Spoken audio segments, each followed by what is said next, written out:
السلام عليكم ورحمة الله.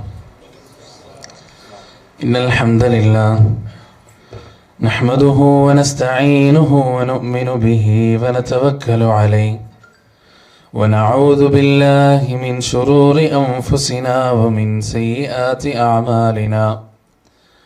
من يهده الله فلا مضل له ومن يضلل فلا هادي له. وأشهد أن لا إله إلا الله وحده لا شريك له. وأشهد أن محمدا عبده ورسوله أرسله بالهدى ودين الحق ليظهره على الدين كله ولو كره المشركون. أما بعد فإن خير الحديث كتاب الله وخير الهدي هدي محمد صلى الله عليه وسلم وشر الأمور محدثاتها وكل محدثة بدعة وكل بدعة ضلالة وكل ضلالة في النار. يا أيها الذين آمنوا اتقوا الله حق تقاته ولا تموتن إلا وأنتم مسلمون. اللهم صل على محمد وعلى آل محمد كما صليت على إبراهيم وعلى آل إبراهيم. اللهم بارك على محمد وعلى آل محمد كما باركت على إبراهيم وعلى آل إبراهيم إنك حميد مجيد. رب اشرح لي صدري ويسر لي أمري واحلل عقدة من لساني يفقهوا قولي. ബഹുമാനമുള്ള സത്യവിശ്വാസികളെ, അള്ളാഹുവിൻ്റെ നിയമങ്ങളും നിർദ്ദേശങ്ങളും ജീവിതത്തിൻ്റെ നിഖില മേഖലകളിലും പാലിക്കണമെന്ന് ഉണർത്തുകയാണ്. നശ്വരമായ ഈ ലോക ജീവിതത്തിൻ്റെ ഓരോ നോക്കുകൾക്കും വാക്കുകൾക്കും ചിന്തകൾക്ക് പോലും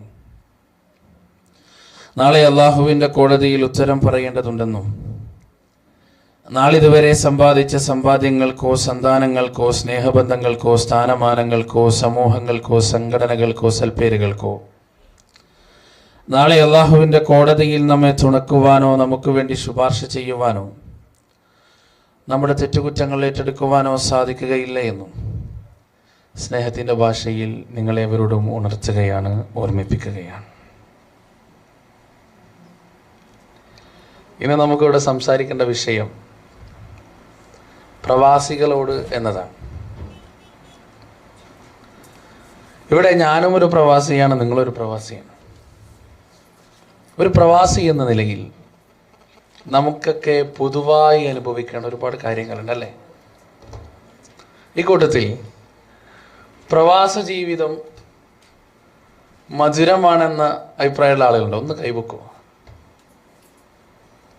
മാഷാ അല്ലാ, ആഹിത്യ പറയണ ഇനിയിപ്പോൾ എല്ലാവരും മുന്നിൽ. പ്രവാസ ജീവിതം കൈപ്പാട് എന്ന് പറയുന്ന ആളുകളുണ്ടോ? ഉണ്ട്, ഭൂരിപക്ഷം അതായിരിക്കും അല്ലേ. ഒരു പരിധിവരെ പ്രവാസ ജീവിതം കയ്പായത് കൊണ്ടാണ് നാട്ടിൽ പോകുമ്പോൾ നമുക്ക് ഇത്രത്തോളം സന്തോഷം. ചില ആളുകളൊക്കെ നാട്ടിൽ പോകുന്നതിൻ്റെ ഒരാഴ്ച മുന്നേ ഒരുക്കങ്ങൾ തുടങ്ങും. ഞാൻ ഈ അവസാനത്തെ പ്രാവശ്യം ദുബായി പോയപ്പോൾ അതിൻ്റെ മുന്നത്തെ പ്രാവശ്യം ഞാൻ കിടന്ന ഒരു റൂമുണ്ടായിരുന്നു. ആ റൂമിലേക്ക് ഞാൻ കയറി. അവിടെ 4 കട്ടിലുകളാണ്. 2 കട്ടില അട്ടിയായി, 2 കട്ടില വേറെ. അപ്പോൾ ഞാൻ കിടന്ന കട്ടിലിൻ്റെ മുകളിൽ മുഴുവൻ പെട്ടികളാണ്. പെട്ടി ഇങ്ങനെ കെട്ടി വെച്ചിട്ടുണ്ട്. ഞാൻ ചോദിച്ചു, എന്താണ് ദാരിദ്ര്യതാണ് പെട്ടി, ആരാ നാട്ടിൽ പോണത്? പറഞ്ഞു, റഫീഖ് നാട്ടിൽ പോകേണ്ടി വന്നു. ആ തന്നെ, അൽഹംദുലില്ലാ. അപ്പോൾ റഫീഖ് വന്നപ്പോൾ ഞാൻ ചോദിച്ചു, റഫീഖ് എത്ര മണിക്കാണ് ഫ്ലൈറ്റ്? ഫ്ലൈറ്റോ? എന്ത് ഫ്ലൈറ്റ്? ഞാൻ ചോദിച്ചു, നീ നാട്ടിൽ പോകണില്ലേ? അത് അടുത്ത ആഴ്ചയാണ് ഫ്ലൈറ്റ്. അപ്പം എന്തിനാ ഇപ്പോഴേ പെട്ടി കെട്ടി വെക്കണേ? അത് കാണുമ്പോൾ തന്നെ ഒരു സന്തോഷമാണ്. എല്ലാവരും അല്ല, ചില ആളുകൾ. പിന്നെ ഞാൻ അവനെ ഇങ്ങനെ ശ്രദ്ധിക്കാൻ തുടങ്ങി. അപ്പോൾ രാവിലെ ആയിക്കഴിഞ്ഞാൽ ഈ കോഴി നിലാവത്തിറങ്ങിയതുപോലെ ഇങ്ങനെ പുറത്തേക്ക് ഇറങ്ങുക, എന്നിട്ട് നീളത്തിൽ നടക്കുക, വട്ടത്തിൽ നടക്കുക, ചതുരത്തിൽ നടക്കുക. ഞാൻ അവനെ വിളിച്ചു, എന്താ നിങ്ങൾക്ക് പറ്റിയത് റഫീഖ്? പോകാൻ പറഞ്ഞു, ചങ്ങായിയെ 1 മണിക്കൂറിന് 1 മാസത്തിന്റെ ദൈർഘ്യം. സമയം പോണില്ല. അടുത്ത ആഴ്ച ആ ഫ്ലൈറ്റിന്റെ സമയം ഒന്ന് ആയിക്കിട്ടാൻ പടച്ചോനെ എന്ത് കളിച്ചിട്ട് സമയം കൊണ്ട് പോണില്ല. കാരണം എന്താ? നാട്ടിൽ പോകാനുള്ള ഒരു ആവേശമാണ്. ഇനി ആ ദിവസെത്തിയാലോ? ആ ദിവസെത്തിയാല് യാത്ര കുറച്ചിലൊക്കെ കണ്ടായിരിക്കും ഇനിയും ജീവിതകാലത്ത് ഇങ്ങോട്ട് വരില്ല, അടുത്ത മാസം വരാനായിരിക്കും. അതൊരു സന്തോഷ പ്രകടനമാണ്. എയർപോർട്ടിൽ വേറെ കുറേ രംഗങ്ങളുണ്ട്. റിയാദ് എയർപോർട്ടിൽ ഒരു സ്ഥലത്തിരുന്നാല് 2 ഭാഗങ്ങളുണ്ട്. ഒരു ഭാഗം നാട്ടിൽ നിന്ന് വരുന്ന ആളുകളാണ്, അവരിങ്ങനെ കയറി വരുന്ന കാണാം.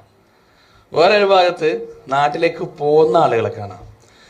അപ്പൊ നാട്ടിൽ നിന്ന് വരുന്ന ആളുകൾ നമ്മളിങ്ങനെ നോക്കിയാൽ അവരെ ഭാവം എന്താ അറിയോ?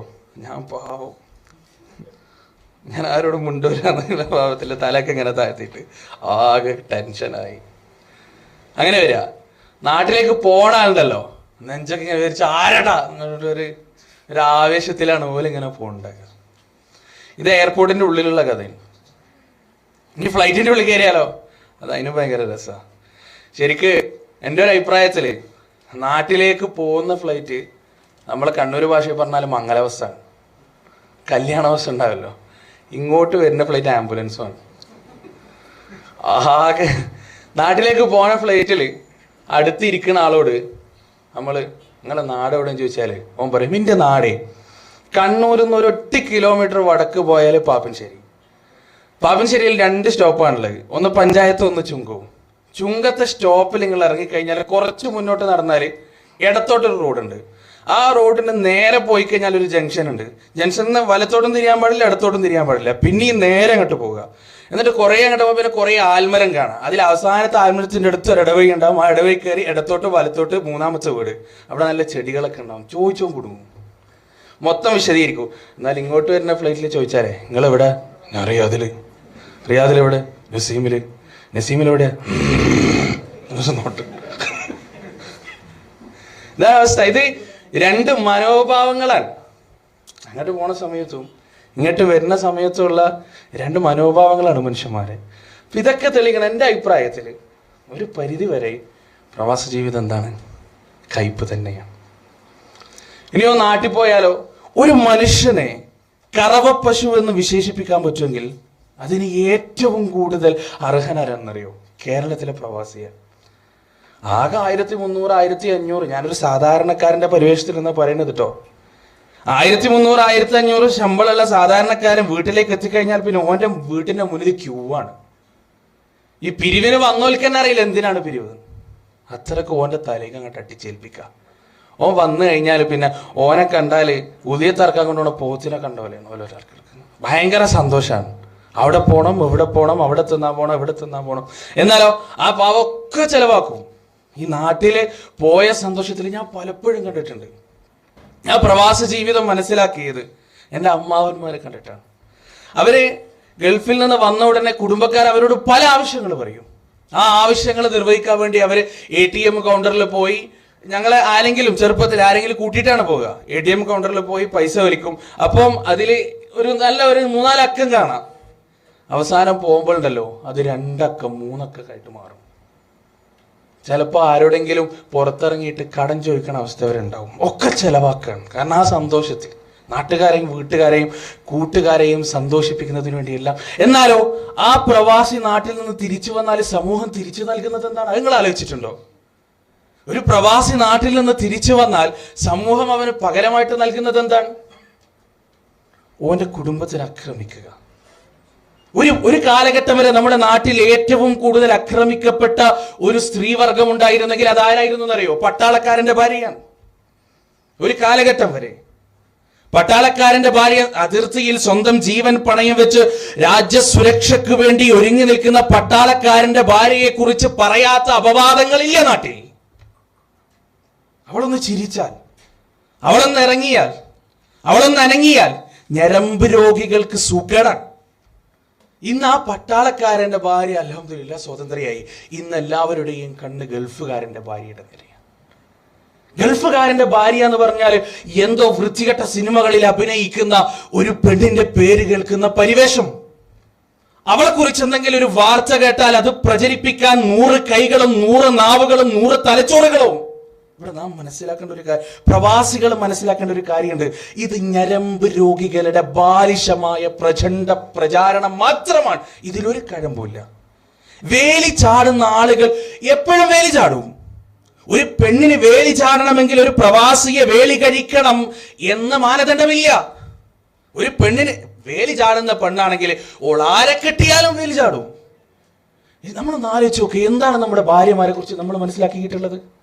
ഭർത്താവിന് മാത്രം നൽകേണ്ട അവകാശം ഏതെങ്കിലും ഒരു അണ്ടനും മടകോടനും കടന്നു വന്ന് കയ്യും കാലും കാണിച്ച് കലാശം കാണിച്ചാൽ ഭർത്താവിന് മാത്രം നൽകേണ്ട അവകാശം തുറന്നു വെച്ചു കൊടുക്കുന്ന നീചജന്മമായാണോ നമ്മുടെ കൂടെ കിടപ്പറ പങ്കിട്ട ഭാര്യമാരെ കുറിച്ച് നാം മനസ്സിലാക്കിയത്? ഇത് പ്രവാസികൾ തിരുത്തേണ്ട ഒരു മെന്റാലിറ്റിയാണ്. ഞാൻ പലപ്പോഴും പല പ്രവാസികളും പരാതി പറയുന്നതായി കണ്ടിട്ടുണ്ട്. അവർ പറയാണ്, എന്താ അവസ്ഥ, നാട്ടിൽ നമ്മുടെ ഭാര്യമാർക്ക് ഒരു രക്ഷയില്ല, ഒരു സുരക്ഷയില്ല. ഒരു സുരക്ഷക്കുറവുമില്ല. ഒരു പരിധിവരെ പ്രവാസികളുടെ ഭാര്യമാര് അവര് ചിന്തിക്കും, അവര് ബോധവാന്മാരാണ്. എന്താണ്? ഞങ്ങളുടെ ഭർത്താവ് പണിയെടുക്കുന്നത് സ്വന്തം അഭിമാനവും അന്തസ്സും വരെ പണയം വെച്ചിട്ടാണ്.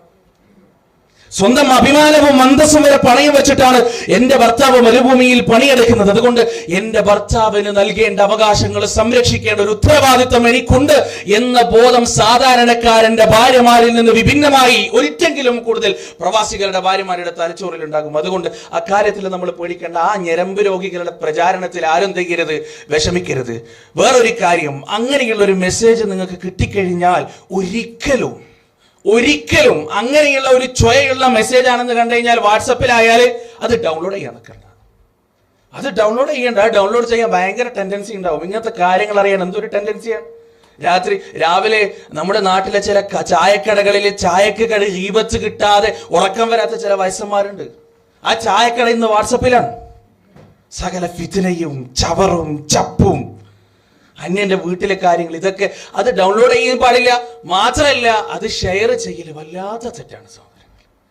അത് ഷെയർ എനിക്കൊരു കുടുംബത്തിനെ അറിയാം. ഇത്തരത്തിലുള്ള ചില ഷെയറുകൾ കൊണ്ട് തകർന്നു പോയൊരു കുടുംബം. നിങ്ങളൊന്ന് ആലോചിച്ച് നോക്കുക ആ കുടുംബത്തിന്റെ അവസ്ഥ.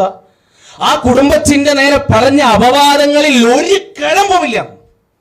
കഴമ്പുമില്ല. പക്ഷേ ആ അപവാദത്തിന്റെ പേരിൽ മാസങ്ങളോളം അദ്ദേഹത്തിന് ആ മനുഷ്യന്റെ ഭാര്യ ഇരുന്ന് കരയേണ്ടി വന്നു. ആ ഭർത്താവ് എന്നോട് പറഞ്ഞൊരു വാക്കുണ്ട്, ഇലാ യൗമിൽ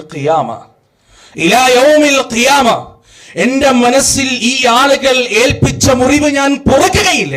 അള്ളാഹുവിന്റെ കോടതിയിൽ പടച്ച തമ്പുരാൻ ഈ വൃത്തികെട്ടവന്മാരെ എന്റെ മുന്നിൽ കാണിച്ചു തന്നാൽ ഞാൻ അവരോട് പകരം ചോദിക്കുകയും ചെയ്യും. ഇതുണ്ടല്ലോ മദ്ലൂമിന്റെ വാക്കാണ്. നബി സല്ലല്ലാഹു അലൈഹി വസല്ലം എന്താ പറഞ്ഞത്? അള്ളാഹ് ആക്രമിക്കപ്പെട്ടവന്റെയും പടച്ചതമ്പുരാന്റെയും പ്രാർത്ഥനക്കിടയിൽ മറകളില്ല.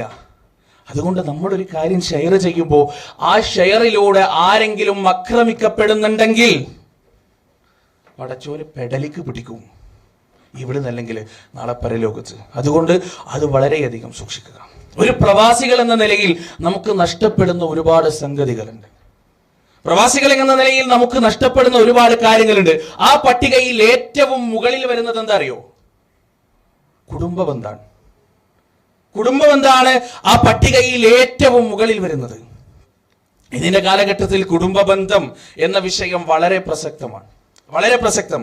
ഈ കുടുംബ ബന്ധത്തെ കുറിച്ച് പറയുമ്പോൾ സാധാരണ ഒരുപാട് ഹാസ്യകഥകളുണ്ട്. ഏറ്റവും നമ്മൾ വിചാരിക്കും കേരളത്തിൽ മാത്രമേ അമ്മായിയമ്മയും മരുവളും അമ്മായിയപ്പനും മരുവനും തമ്മിലുള്ള ഫൈറ്റുള്ളൂ. അല്ല, അന്താരാഷ്ട്ര തലത്തിൽ അവരെ കുറിച്ച് ഈ അമ്മായിയമ്മയും മരുവളും അമ്മായിയപ്പനും മരുവനും തമ്മിലുള്ള ഫൈറ്റിനെ കുറിച്ച് പഠിച്ചുകൊണ്ടിരിക്കുകയാണ്. മുന്നിൽ നിന്ന് ഏറ്റവും നല്ല വാക്കുകൾ ഉപയോഗിച്ച് അഭിവാദ്യം ചെയ്യുകയും അസാന്നിധ്യത്തിൽ ഏറ്റവും മ്ലേച്ഛമായ വൃത്തികെട്ട വാക്കുകൾ ഉപയോഗിച്ച് വിശേഷിപ്പിക്കുകയും ചെയ്യുന്ന ഒരാളേതാ നിങ്ങൾക്ക് പറയാൻ കഴിയുമോ? വരട്ടെ, അമ്മോശന്റെ മുന്നിന്ന് പാലും തേനുമാണ്. അമ്മോശനെ മുന്നിന്നാണ്ട് പോയി കഴിഞ്ഞാലേ ആ കാലമാടനെ കൊണ്ടാണ് ഇങ്ങനൊരു സ്ഥാനത്തിന് ഞാൻ പേരേണ്ടി വന്നത്, അല്ലെങ്കിൽ ആ പണ്ടാരക്കാലനെ കൊണ്ടാണ് ഇങ്ങനൊരു സ്ഥാനത്തിന് ഞാൻ പേരേണ്ടി വന്നല്ലേ. ഇതല്ലേ സത്യത്തിലെ അവസ്ഥ. ഇതിനെക്കുറിച്ച് കുറെ ഹാസ്യകഥകൾ പറയാറുണ്ട്. ഒരു വീട്ടില് ഒരു പഴയ ക്ലോക്ക് ഉണ്ടല്ലോ, വലിയ കനയുള്ള ക്ലോക്ക്. ആ ക്ലോക്ക് താഴേക്ക് വീണപ്പോ അവിടെ ഉണ്ടായിരുന്ന ഒരു അതിഥി പറയാണ്, പടച്ചോനെ, ആ ക്ലോക്ക് എങ്ങാനും ഒരു 2 മിനിറ്റ് മുമ്പ് വീണിട്ടുണ്ടെങ്കിൽ അത് എൻ്റെ അമ്മായിയമ്മയുടെ തലേക്കായിരിക്കും വീഴുക. അപ്പം മരുമോട് പറയാം, ആ ക്ലോക്ക് എപ്പോഴും സ്ലോ ആണ്, ആ ക്ലോക്ക് എപ്പോഴും സ്ലോ ആണ്. ഒരമ്മയമ്മയും മരുമോളും കൂടിയിട്ട് മാളിൽ പർച്ചേസിന് പോയി. പർച്ചേസിന് പോയപ്പോൾ 6 പെണ്ണുങ്ങൾ കൂടിയിട്ട് ഈ അമ്മായിയമ്മനെ പൊരിഞ്ഞ തല്ല്. അപ്പോൾ ഒരു അയൽവാസി പോയിട്ട്, എന്താ മോളെ നീ സഹായിക്കാൻ പോണില്ലേ? അപ്പോൾ എടുത്ത വായിക്ക് മറുപടി പറയാണ്, 6 ആൾ ധാരാളമാണ്, ഞാനും കൂടെ പോയിട്ട് സഹായിക്കേണ്ടത്. ഇത് അമ്മായിയമ്മയും മരുമോൾ. ഇതൊക്കെ നമ്മുടെ നാട്ടിൽ പ്രചാരണത്തിലുള്ള കഥയൊന്നല്ല. ഇത് പാശ്ചാത്യ രാജ്യങ്ങളിൽ അമ്മായിയമ്മയും മരുമോളും തമ്മിലുള്ള ബന്ധത്തിന്റെ മഹനീയത പറഞ്ഞറിയിക്കാൻ വേണ്ടി പ്രചരിക്കുന്ന കഥകളാണ്. നിങ്ങളൊന്ന് ആലോചിച്ച് നോക്ക്. ലോകത്ത് കേരളത്തിൽ മാത്രമല്ല, മൊത്തത്തിൽ പ്രശ്നമാണ് കുടുംബ ബന്ധം. ഭാര്യയും ഭർത്താവും തമ്മിലുള്ള ബന്ധം അതിനെക്കാട്ടി വിറ്റാണ്. ഒരു ഭർത്താവ് ഭാര്യയോട് പറഞ്ഞത്രേ, അല്ല ഒരു ഭാര്യ ഭർത്താവിനോട് പറഞ്ഞത്രേ, അല്ലാതെ ഈ സ്വർഗത്തില് ഭാര്യയും ഭർത്താവും ഒന്നിച്ചിട്ടുണ്ടാവല്ലോ, ഞാൻ നിങ്ങളിപ്പോ ഉണ്ടാവൂലേ? അപ്പം ഭർത്താവ് പറഞ്ഞു, അതുകൊണ്ടല്ലേ മോളെ അതിന് സ്വർഗം എന്ന് പറയണേ, അല്ലെങ്കിൽ നരകം എന്ന് പറഞ്ഞ പോലെ. എങ്ങനെയെങ്കിലും ഭാര്യയെ സ്വന്തം ജീവിതത്തിൽ നിന്ന് പറിച്ചു മാറ്റാം എന്ന് വിചാരിക്കുന്നവരാര്? മിക്ക ഭർത്താക്കന്മാരും. നേരെ തിരിച്ചു അങ്ങനെ തന്നെ. ഒരു ഭർത്താവും ഭാര്യ ഒരുമിച്ചിട്ട് ജെറൂസലമിൽ ടൂർ പോയത്ര, US കാരൻ ഭർത്താവും ഭാര്യയും. ജെറൂസലമിൽ വെച്ച് ഈ ഭാര്യ മരിച്ചപ്പോൾ ഈ ഭർത്താവ് കൗൺസിലിൽ ചെന്നിട്ട് പറഞ്ഞു, എൻ്റെ ഭാര്യനെ US കയറ്റി വിടണം. അപ്പോൾ കൗൺസിൽ പറഞ്ഞു, ഭയങ്കര ചിലവാണ്, $5000 ആവും, തയ്യാറുണ്ടോ? സാധാരണ ഇവിടുന്ന് ആരെങ്കിലും മരിച്ചു കഴിഞ്ഞാൽ ഇവരെ തന്നെ മറാടലാണ്, അതിനാകെ $150 ചിലവ് വരുള്ളൂ. അപ്പൊ $150 എടുത്ത് ഇവിടെ മറാടണോ അല്ല $5000 എടുത്ത് നിങ്ങൾ നാട്ടിലേക്ക് പറഞ്ഞേക്കണോ, ഏതാ നിങ്ങൾക്ക് വേണ്ടി? അപ്പൊ അയാൾ ഇങ്ങനെ ആലോചിച്ചു, എന്നിട്ട് പറഞ്ഞു, US പോട്ടെ, $5000 ഞാൻ തരാം, പ്രശ്നമില്ല. അപ്പോൾ കൗൺസിലിലെ ആളുകൾ പറഞ്ഞു, ഭയങ്കര സ്നേഹം അല്ലെങ്കിൽ ഭാര്യയോട്. അപ്പൊ അയാൾ പറഞ്ഞു, പിന്നെ ഈ ജെറൂസലേമില് മറാടി ഒരാൾ 3000 കൊല്ലം മുമ്പ് പിന്നെ എണീറ്റ് വന്നിട്ട് എനിക്കറിയാം, ആ സാധനത്തിന് അമ്മായി എന്തെങ്കിലും ഒരു ചെറിയ ചാൻസ് ഇട്ടാൻ കളിക്കാൻ, അത് പിന്നെ എണീറ്റ് വന്ന് നിന്റെ ജീവിതത്തിൽ ഇടങ്ങാറാക്കുന്നു. ഇത് ഇങ്ങനെയുള്ള കഥകള് എന്താണ് ശരിക്കും ഒരു ഭാര്യയുടെയും ഭർത്താവിന്റെയും 10, 15, 20 വർഷം കഴിഞ്ഞാലുള്ള നിലയാണ്. കല്യാണം കഴിഞ്ഞാൽ ഭയങ്കര സ്നേഹമായിരിക്കും. ഒരു കല്യാണം കഴിഞ്ഞ എന്താ അവസ്ഥ? കല്യാണം കഴിഞ്ഞ ആദ്യത്തെ വർഷം ഓള് പറയണ മുഴുവൻ ഇവൻ കേൾക്കും, ഭയങ്കര സ്നേഹമാണ്, എല്ലാം ഇവൻ കേൾക്കും, എന്തും ചെയ്തു കൊടുക്കും. ഒരു വർഷം കഴിയുമ്പോൾ ഇവന്റെ ഈഗോ അങ്ങോട്ട് പൊന്തും, ഞാനാണല്ലേ, ഞാൻ പറയണ ഓളല്ലേ കേൾക്കണ്ടേ, ഓള് പറയണ ഞാനാ കേൾക്കണ്ടേ. അങ്ങനെ എന്ത് ചെയ്യും? തിരിച്ച് കൽപ്പിക്കാൻ തുടങ്ങും. ഇപ്പൊ ഇവള്, ഒരു കൊല്ലം ഇന്നനുസരിച്ചില്ലേ, ഇനി ഞാൻ അനുസരിക്കാം. അങ്ങനെ ഓള് ഒരു കൊല്ലം അനുസരിക്കും. അപ്പം ആദ്യത്തെ കൊല്ലം ഓള് പറയണ മുഴുവൻ ഇവൻ അനുസരിച്ച്, 2ാമത്തെ കൊല്ലം ഇവള് പറയണ മുഴുവൻ ഓൻ പറയണ മുഴുവൻ ഇവളനുസരിച്ച്, 3ാമത്തെ കൊല്ലം ഇവര് പറയണ മുഴുവൻ നാട്ടുകാരനുസരിക്കും, നാട്ടുകാർ കേൾക്കും. ഇതാ മിക്ക കല്യാണത്തിന്റെ അവസ്ഥ ഇതാണ്. എന്തുകൊണ്ടാണ്? ഒരു സ്നേഹത്തിന്റെയും വാത്സല്യത്തിന്റെയും മാനദണ്ഡം മാറുന്നിടത്താണ് ഈ പ്രശ്നം വരുന്നത്. ആണിനെയും പെണ്ണിനെയും അല്ലാഹു സുബ്ഹാനഹു വ തആല സൃഷ്ടിച്ചിട്ടുള്ളത് പരസ്പര പൂരകമായിട്ടാണ്. ഒരു താക്കോലിന് പല്ലുകൾ ഉണ്ടെങ്കിൽ ആ പല്ലുകൾക്കനുസരിച്ചുള്ള ഇല്ലായ്മ താക്കോൽ ദ്വാരത്തിലുണ്ടെങ്കിൽ മാത്രമേ വാതിൽ തുറക്കുള്ളൂ. അതുകൊണ്ട് തന്നെ ആണിന് ചില പോരായ്മകളുണ്ട്, പെണ്ണിന് ചില പോരായ്മകളുണ്ട്. ഒരാൺകുട്ടിയും പെൺകുട്ടിയും തമ്മിൽ അടി ഇതാരാ ജയിക്കുക? ആൺകുട്ടിയാണ്. എന്നാലും ഒരു ആൺകുട്ടിയും പെൺകുട്ടിയും തമ്മിൽ വാഗ്വാദം നടത്തിയാൽ വെറുതെ പരീക്ഷിക്കാൻ നിൽക്കണ്ട, ജയിക്കൂല. കാരണം ഒരു സ്ഥലത്ത് അല്ലാഹു സുബ്ഹാനഹു വ തആല സ്ത്രീകൾക്ക് കുറച്ച് ആധിപത്യം നൽകിയിട്ടുണ്ടെങ്കിൽ ഒരു സ്ഥലത്ത് അല്ലാഹു സുബ്ഹാനഹു വ തആല പുരുഷന്മാർക്ക് കുറച്ച് ആധിപത്യം നൽകിയിട്ടുണ്ട്. സ്ത്രീകൾക്ക് ഒരുപാട് പ്രത്യേകതകളില്ലേ. ഈ സ്ത്രീ സമത്വം സ്ത്രീയും പുരുഷനും ഒരുപോലെ ആവണമെന്ന് പറയണ്ടല്ലോ, അതിനോട് എനിക്ക് യാതൊരു യോജിപ്പില്ല. നിങ്ങൾക്ക് യോജിപ്പുണ്ട്? യോജിപ്പുള്ള ആൾക്കാരൊന്നും കൈവെക്കുവോ? ഇല്ലേ? അപ്പുറത്തുനിന്ന് കൈവെക്കുണ്ടാവും. എങ്ങനെയാ സ്ത്രീ പുരുഷ സമത്വം ഉണ്ടാകുക? സ്ത്രീ പുരുഷ പൂരകം മാത്രമേ ഉണ്ടാവുള്ളൂ, സമത്വം ഉണ്ടാവില്ല. ഓരോ സ്ഥലത്ത് സ്ത്രീകൾ ഉയർന്നു നിൽക്കും, ഓരോ സ്ഥലത്ത് പുരുഷന്മാർ ഉയർന്നു നിൽക്കും. ഇപ്പൊ നിങ്ങൾ ഒരു ഉദാഹരണം, ഈ പ്രസംഗം കേട്ട് നിങ്ങൾക്ക് മനസ്സിലാവാൻ വേണ്ടി പറയാൻ കേട്ടോ. ഈ പ്രസംഗം കേട്ട് നിങ്ങൾ ആരെങ്കിലും വീട്ടിൽ പോയി ഭാര്യന്റെ അടുത്ത് പോകുമ്പോൾ പാട്ടെ തൊട്ടു പോരുത്, അവിടെ ഇരുന്നോ, തൊട്ടു പോരുത് പറഞ്ഞു. പോണവരൊരു പ്രശ്നമില്ലല്ലോ, ഇപ്പൊ എന്താ എനിക്ക് പറ്റിയേ? ഇവിടെ ഒന്ന് കിടന്നു പറഞ്ഞിട്ടുണ്ടോ ഈ ബെഡില്? അതാരാ? നമ്മുടെ മോന്. ഒന്നിന്റെ അപ്പുറത്തുനിന്ന് വായിക്കണേ, അതാരാ അറിയോ? നമ്മുടെ മോന്. ഒന്ന് പുറത്തിറങ്ങാണ്ട് പോയിട്ടുണ്ട്, അതാരാ അറിയോ? അതും നമ്മുടെ മോന്. നിനക്കാരാ പ്രസവിച്ചേ? നീ തന്നെ. എന്നാലേ ഇനി 3 നിങ്ങൾ പ്രസവിച്ചിട്ട് മതി നമുക്ക് തമ്മിലുള്ള ബന്ധം എന്ന് പറഞ്ഞാല് എന്ത് ചെയ്യും? നോക്കിക്കാന്നല്ലാതെ വേറൊന്നും ചെയ്യാൻ പറ്റില്ലല്ലോ അല്ലെ? നിങ്ങൾക്ക് പ്രസവിക്കാൻ പറ്റുമോ? ഇല്ല. അവിടെ എന്താ സ്ത്രീ പുരുഷ സമത്വം എന്നാണ് പ്രശ്നം ഉണ്ടാക്കിയിട്ട് വല്ല കാര്യമുണ്ടോ? ഇല്ല. സ്ത്രീകൾക്ക് അല്ലാഹു സുബ്ഹാനഹു വ തആല നൽകിയ കുറെ പ്രത്യേകതകളുണ്ട്. ആ പ്രത്യേകതകൾ എടുത്തു മാറ്റാൻ നമുക്ക് കഴിയില്ല. പുരുഷന്മാർക്ക് അല്ലാഹു സുബ്ഹാനഹു വ തആല നൽകിയ കുറെ പ്രത്യേകതകളുണ്ട്. ആ പ്രത്യേകതകളും എടുത്തു മാറ്റാൻ നമ്മെ കൊണ്ട് സാധ്യമല്ല. ഈ ആൺകുട്ടി ചെറുപ്പത്തിൽ തൊട്ട് തന്നെ തുടങ്ങും. ഈ ആൺകുട്ടിയും പെൺകുട്ടിയും തമ്മിലുള്ള വ്യത്യാസം എന്റെയൊക്കെ ചെറുപ്പത്തിൽ പലപ്പോഴും ഞാൻ ശ്രദ്ധിച്ചിട്ടുള്ള ഒരു കാര്യം എന്താ അറിയോ?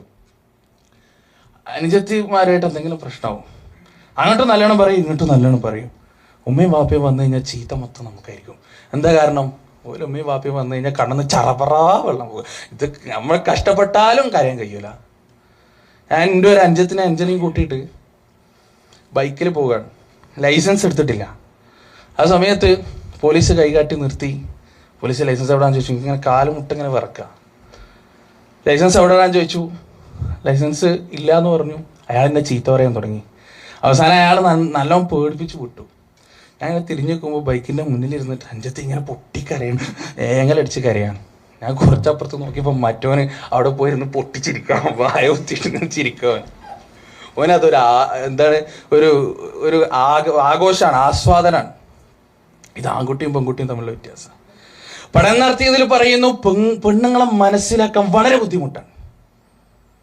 ഈ അടുത്ത് ആരും പേടിക്കണ്ട, ഈ കാര്യങ്ങളൊക്കെ നിങ്ങൾ നല്ല നിലയിൽ ഉപയോഗിക്കണം കേട്ടോ. ഒരു പഠനത്തിൽ പറയുന്നത് വെച്ചാൽ ഒരു സ്ത്രീ, ഒരു ഭാര്യ ഒരു ഭർത്താവിനെ ചതിച്ചാൽ ആ ചതി അയാൾക്ക് മനസ്സിലാകാനുള്ള സാധ്യത 10% മാത്രമാണ്. എന്നാൽ ഒരു ഭർത്താവ് ഒരു ഭാര്യയെ ചതിച്ചാൽ അത് മനസ്സിലാവാനുള്ള സാധ്യത 90%. അത് ഉള്ള ഫാക്റ്റാണ്. പല പഠനങ്ങളുടെ അടിസ്ഥാനത്തിൽ എത്തിയ ഒരു നിഗമനമാണ്. അവരെ പിടികിട്ടാൻ ബുദ്ധിമുട്ടല്ലേ?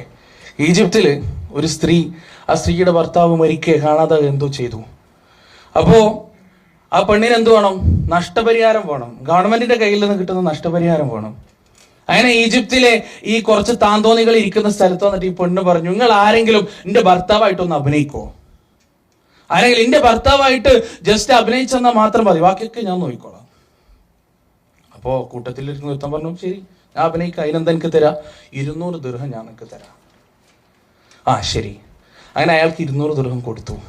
കോടതിയിൽ പോയി ഭർത്താവാണെന്ന് പറഞ്ഞു. വിവാഹമോചനമൊക്കെ കഴിഞ്ഞു, ഒക്കെ ക്ലിയറായി. അങ്ങനെ കോടതി ഇവൾക്ക് നഷ്ടപരിഹാരം അനുവദിച്ചു. അടുത്ത വായിക്ക് ഇവള് പറയാ, ഇവൻ്റെ അടുത്തുനിന്ന് എനിക്ക് നഷ്ടപരിഹാരം വേണം. ഓനക്കൊന്നും പറയാൻ കഴിയുമോ? ഓനക്കൊന്നും പറയാൻ കഴിയില്ല. കാരണം ഓൻ ഭർത്താവാണെന്ന് കോടതിയുടെ മുന്നിൽ സമ്മതിച്ചു. അപ്പൊ കോടതിയുടെ മുന്നിൽ അവൻ ഭർത്താവാണ്. ഇത് സ്ത്രീകൾക്ക് അള്ളാഹ് നൽകിയ പ്രത്യേക കഴിവാണ്. യൂസുഫ് നബി അലൈഹി സ്വലാത്തു വസ്സലാമിനെ പിറകെ നിന്ന് ഓടിച്ചു പിടിച്ച സുലൈഖ ബീവി, ആ സമയത്ത് മുഖത്തുണ്ടാകാൻ ഇടയുള്ള ഒരു ഭാവമുണ്ട്. യൂസുഫ് നബി അലൈഹി സ്വലാത്തു വസ്സലാമിനെ പിറകെ നിന്ന് ഓടി പെട്ടെന്ന് ഭർത്താവ് വാതിൽ തുറന്നപ്പോ ആ ഭാവം അങ്ങോട്ട് മാറി. എവിടുന്ന്? വേട്ടയാടുന്ന ഒരു സിംഹത്തിന്റെ ഭാവത്തിൽ നിന്ന് വേട്ടയാടപ്പെടുന്ന ഒരു മാൻപേടയുടെ ഭാവത്തിലേക്ക് സെക്കൻഡുകൾ വെച്ചിട്ടാണ് മാറുന്നത്. ആലോചിച്ച് നോക്ക്. അത് അല്ലാഹു സുബ്ഹാനഹു വ തആല അവർക്ക് കൊടുത്ത കഴിവാണ്. ആ കഴിവ് സത്യത്തിൽ എന്തിനാണ്? ദുരുപയോഗം ചെയ്യാനാണോ? അല്ല. ആ മുഖഭാവത്തിന്റെയും എക്സ്പ്രഷന്റെയും സൗണ്ട് മോഡുലേഷന്റെയും കഴിവ് അല്ലാഹു സുബ്ഹാനഹു വ തആല അവർക്ക് നൽകിയിട്ടുള്ളത് നല്ല നിലയിൽ മക്കളെ വളർത്താൻ വേണ്ടിയാണ്, നല്ല നിലയിൽ മക്കളെ പരിപാലിക്കാൻ വേണ്ടിയാണ്. ചില കുട്ടികൾ കരയുന്ന സമയത്ത് ആണുങ്ങൾ പോയി എന്താ മോനെ ചക്കരെ ചേനെ എന്നൊക്കെ ചോദിച്ചാൽ ഒരു രക്ഷ ഉണ്ടാവില്ല, അതിങ്ങനെ കരച്ചിൽ കൂട്ടും. പക്ഷെ ഉമ്മ വന്ന് എന്താണ് മോനെ എന്ന് ചോദിച്ചാൽ ആ സെക്കൻഡിൽ ആ കുട്ടിയെ കരച്ചിൽ നിർത്തും. എന്റെ കാരണം എന്താ? ഉമ്മ മുഖഭാവത്തിലൂടെയും ശരീരഭാഷയിലൂടെയും കുട്ടിയുമായി ഒരുപാട് സംസാരിക്കുന്നുണ്ട്. അല്ലാഹു സുബ്ഹാനഹു വ തആല ആണിനെയും പെണ്ണിനെയും ഒരു കുടുംബ ജീവിതത്തിന് വേണ്ടിയുള്ള എല്ലാ സംവിധാനങ്ങളോട് കൂടിയുമാണ് പടച്ചത്. ഒരാണും ഒരു പെണ്ണും അടങ്ങുന്നതാണ് ഒരു കുടുംബം. ഒരു കുടുംബം തുടങ്ങുന്നത് അവിടെയാണ്. ആ കുടുംബത്തിൽ ഒരു മനുഷ്യന് ഏറ്റവും കൂടുതൽ ഉത്തരവാദിത്വമുള്ളത് ആരോടാണ്? ഉമ്മയോടാണ് ഒരു കുടുംബത്തിൽ ഒരു മനുഷ്യന് ഏറ്റവും കൂടുതൽ ഉത്തരവാദിത്വമുള്ളത്. ഉമ്മ കഴിഞ്ഞിട്ടേ ആരും, ഒരു പുരുഷനെ സംബന്ധിച്ചിടത്തോളം ഉമ്മ കഴിഞ്ഞിട്ടേ ആരുമുള്ളൂ. ഉമ്മക്ക് മുന്നേ ഒരാളുമില്ല. പക്ഷേ ഇന്ന് പ്രവാസികളടക്കം ഏറ്റവും കൂടുതൽ പ്രവാസികളിൽ ഏറ്റവും കൂടുതൽ അവഗണിക്കപ്പെടുന്ന ഒരാളുണ്ടെങ്കിൽ അത് ഉമ്മയാണ്. മലബാറിലുള്ള ഒരു വൃദ്ധസദനത്തിൽ സന്ദർശനം നടത്തിയ ഹൃദയഭേദകമായ അനുഭവം ഇന്നും ഓർക്കുന്നു. ആ വൃദ്ധസദനത്തിന്റെ അകത്തേക്ക് കടന്നു ചെല്ലുന്ന സമയത്ത് അതിന്റെ തിണ്ണയിൽ കരഞ്ഞു കലങ്ങിയ കണ്ണുകളുമായി കയ്യിൽ ഒരു പഴയ കളിപ്പാട്ടവുമായി ഇരിക്കുന്ന വൃദ്ധയായ സ്ത്രീയുടെ അടുത്തേക്ക് കടന്നു ചെന്ന് ഞങ്ങൾ ചോദിച്ചു, എന്താ നിങ്ങളുടെ മുഖത്തൊരു ദുഃഖം? എന്താണ് നിങ്ങളുടെ മനസ്സിനെ ഇത്രമാത്രം പ്രയാസപ്പെടുത്തുന്നത്? ആ സ്ത്രീ ഞങ്ങളുടെ മുഖത്ത് നിസ്സഹായയായി നോക്കി. എന്നിട്ട് പറഞ്ഞു, നിങ്ങൾ കുറച്ച് സമയം എൻ്റെ കൂടെ ചിലവഴിക്കുമെങ്കിൽ ഞാൻ നിങ്ങൾക്ക് എൻ്റെ ജീവിതത്തിലെ കഥകൾ, എൻ്റെ ജീവിതത്തിലെ അനുഭവങ്ങൾ ഞാൻ നിങ്ങൾക്ക് പറഞ്ഞു തരാം. ഞങ്ങൾ പറഞ്ഞു, ഞങ്ങൾക്ക് സന്തോഷമാണ് ഉമ്മ, ഞങ്ങൾക്ക് സന്തോഷമാണ്, ഞങ്ങൾ ഇവിടെ ഇരിക്കാം. അങ്ങനെ ആ ഉമ്മയുടെ ആവശ്യപ്രകാരം ഞങ്ങൾ അവിടെ ഇരുന്നു. അവിടെ ആ മാതാവ് കഥ പറയാൻ തുടങ്ങി. അവരുടെ ജീവിതത്തിലെ പച്ചയായ ചരിത്രം അവർ പറയാൻ തുടങ്ങി. 17 വയസ്സ് 18 വയസ്സായപ്പോ നല്ല ഒരുത്തന്റെ, അത്യാവശ്യം സ്റ്റാൻഡേർഡും അന്തസ്സുമുള്ള ഒരുത്തന്റെ കയ്യിലേക്ക് എൻ്റെ ഉമ്മയും ഉപ്പയും എന്നെ പിടിച്ചേൽപ്പിച്ചു. വളരെ ആഹ്ലാദകരമായ സന്തോഷകരമായ ഒരു ജീവിതം ഞാനും അയാളും ഒത്തു കഴിഞ്ഞുപോയി. പക്ഷേ ഒരു കുട്ടി പിറന്നതോടുകൂടി ഒരു ആക്സിഡന്റിൽ എൻ്റെ ഭർത്താവ് മരിച്ചു. പക്ഷേ എൻ്റെ പൊന്നുമോന്റെ സംരക്ഷണം മറ്റൊരുത്തന്റെ കയ്യിലേക്ക് വിട്ടുകൊടുക്കാൻ എൻ്റെ മനസ്സ് അനുവദിച്ചില്ല. അവന്റെ സംരക്ഷണവും അവന്റെ വിദ്യാഭ്യാസവും അവന്റെ പാർപ്പിടവും അവന്റെ ഭക്ഷണവും എല്ലാം ഞാൻ ഏറ്റെടുത്തു. അത് ഞാൻ നിർവഹിച്ചത് അയൽ വീട്ടിലെ എച്ചിൽ പാത്രങ്ങൾ കഴുകിയിട്ടായിരുന്നു. ആ എച്ചിൽ പാത്രങ്ങൾ കഴുകാൻ വേണ്ടി എന്റെ കയ്യിലേക്ക് തരുന്ന സമയത്ത് അതിൽ ബാക്കിയായ ഭക്ഷണത്തിന്റെ അവശിഷ്ടങ്ങൾ പല സന്ദർഭങ്ങളിലും ഞാൻ കഴിച്ചിട്ടുണ്ട്. അത് കഴിച്ച് വിഷപ്പടയ്ക്കേണ്ട അവസ്ഥ എനിക്കുണ്ടായിട്ടുണ്ട്. പക്ഷേ ആ സമയത്ത് എച്ചിലുകൾ കഴുകുമ്പോഴും എച്ചിലുകൾ ഭക്ഷിക്കുന്ന സമയത്തും എൻ്റെ മനസ്സിന്റെ അകത്ത് എൻ്റെ മകൻ വളർന്നു വലുതായി നല്ല ഒരു ഉദ്യോഗത്തിലിരിക്കുന്ന സുന്ദരമായ സ്വപ്നമുണ്ടായിരുന്നു. അതുകൊണ്ട് തന്നെ ആ എച്ചിൽ പാത്രങ്ങൾ കഴുകൽ എനിക്കൊരു ദുരന്തമായോ ദുരിതമായോ തോന്നിയിട്ടില്ല എന്ന് മാതാവ് പറഞ്ഞു. അങ്ങനെ എൻ്റെ മകൻ വളർന്നു വലുതായി. അവന് പ്രവാസ ലോകത്ത് ഗൾഫ് രാജ്യത്ത് നല്ല ഒരു ജോലി ലഭിച്ചു. ആ ജോലി ലഭിച്ചതോടുകൂടി അവന് ഞാനുമായുള്ള അറ്റാച്ച്മെന്റ് കുറഞ്ഞു. എന്നോടുള്ള അവന്റെ അഭിസംബോധന ശൈലി തന്നെ കുറഞ്ഞു. അവൻ എന്നെ വിളിക്കുന്ന രീതി മാറി. ഉമ്മ ഉമ്മ ഉമ്മ എന്ന് 5 മിനിറ്റിലെ സംഭാഷണത്തിൽ 10 തവണ വിളിക്കുന്ന അവന്റെ നാവിൽ നിന്ന് നിങ്ങൾ നിങ്ങൾ നിങ്ങൾ എന്ന പദം ആവർത്തിച്ച് വരാൻ തുടങ്ങി. കണ്ണുനീരോടുകൂടിയാണ് ആ ഉമ്മ പറയുന്നത്. ഒരു ദിവസം എൻ്റെ മകൻ നാട്ടിൽ വന്നാൽ ആദ്യം എൻ്റെ അടുത്ത് പോകാതെ അവന്റെ ഭാര്യയുടെ അടുത്ത് പോകുന്ന ഒരു സ്വഭാവം ഉണ്ടാകാൻ തുടങ്ങി. പക്ഷേ ഒരു ദിവസം എൻ്റെ മകൻ അവന്റെ ഭാര്യയും കൂട്ടി എൻ്റെ അടുത്ത് വന്നു. എന്നിട്ട് പറഞ്ഞു, ഉമ്മ നമുക്കൊരു സ്ഥലം വരെ പോകണം, കുറച്ച് സാധനങ്ങൾ വാങ്ങിക്കാനുണ്ട്, നമുക്കൊരു സ്ഥലം വരെ പോകണം. എനിക്ക് വളരെ സന്തോഷമായിരുന്നു അവന്റെ കൂടെ യാത്ര ചെയ്യുക എന്നുള്ളത്. ഞാൻ അവന്റെ കൂടെ ഇറങ്ങി. കാറിന്റെ അടുത്തെത്തിയപ്പോൾ അവൻ എന്നോട് പറഞ്ഞു, ഉമ്മ മുന്നിലിരിക്കണം. ഒരു ഉമ്മ ഓർത്തു വെക്കുന്ന കാര്യങ്ങളൊന്ന് നോക്ക്. എൻ്റെ മകൻ എൻ്റെ കാറിന്റെ മുൻസീറ്റിൽ ഇരുത്തി. എന്നിട്ട് ഞങ്ങളുടെ നാട്ടിൽ അറിയപ്പെട്ട ഒരു മാളിലേക്ക് ചെന്നു. അവിടെ അവൻ എന്നോട് പറഞ്ഞു, ഉമ്മ നിങ്ങൾക്ക് വേണ്ടതെടുക്കാം, ഇഷ്ടപ്പെട്ടതെടുക്കാം, ഇതെന്റെ വകയാണ്, ഉമ്മന്റെ മോന്റെ വകയാണ്, എന്തും എടുക്കാം, എനിക്കൊന്നും വേണ്ടായിരുന്നു. പക്ഷേ അവന്റെ സ്നേഹസാന്ദ്രമായ ആ ഓഫർ തള്ളിക്കളയാൻ എൻ്റെ മനസ്സ് അനുവദിച്ചില്ല. ഞാൻ എനിക്ക് വേണ്ടാത്തതൊക്കെ ഒരുപാട് എടുത്തു. അങ്ങനെ ഞങ്ങൾ വീട്ടിലേക്ക് തിരിച്ചെത്തി. അവനും അവന്റെ ഭാര്യയും മടങ്ങിപ്പോയി. പിറ്റേ ദിവസവും എൻ്റെ മകൻ വന്നു. എൻ്റെ മനസ്സിൽ ഒരുപാട് ആഗ്രഹങ്ങളും പ്രത്യാശകളും പൊട്ടിമുളക്കാൻ തുടങ്ങി. നഷ്ടപ്പെട്ടു പോയെന്ന് ഞാൻ വിചാരിച്ച പല കാര്യങ്ങളും തിരിച്ചു കിട്ടുന്നത് പോലെ എനിക്ക് തോന്നാൻ തുടങ്ങി. എൻ്റെ ഭർത്താവിന്റെ ഗതകാല ജീവിതത്തിന്റെ സ്മരണകൾ എൻ്റെ മനസ്സിലേക്ക് തികട്ടി വരാൻ തുടങ്ങി. ഞാൻ ഒരിക്കലും ലഭിക്കില്ല എന്ന് വിചാരിച്ച എൻ്റെ ജീവിതത്തിന്റെ പല സന്തോഷകരമായ മുഹൂർത്തങ്ങളും എനിക്ക് ലഭിക്കാൻ തുടങ്ങി എന്ന് ഞാൻ വിചാരിക്കാൻ തുടങ്ങി. അങ്ങനെ എൻ്റെ മകൻ 2ാമത്തെ ദിവസവും വന്ന് എന്നോട് പറഞ്ഞു, ഉമ്മ ഒരു സ്ഥലം വരെ നമുക്ക് പോകാനുണ്ട്, ഉമ്മ ഇറങ്ങണം, ആവശ്യമുള്ള സാധനങ്ങളൊക്കെ എടുക്കണം. എനിക്ക് സന്തോഷമായിരുന്നു. അവൻ ഏത് നരകത്തിലേക്ക് വിളിച്ചാലും എൻ്റെ പൊന്നുമകൻ എൻ്റെ കൂടെ ഉണ്ടെങ്കിൽ ഏത് നരകത്തിലേക്കും ഇറങ്ങിപ്പോകുക എന്നുള്ളത് എൻ്റെ മനസ്സിന് ആനന്ദമുണ്ടാകുന്ന കാര്യമാണ്. ആ ഉമ്മ പറയുന്നു, മകന്റെ കൂടെ ഞാൻ ഇറങ്ങിച്ചെന്നു. ആ വരവിവിടേക്കായിരുന്നു.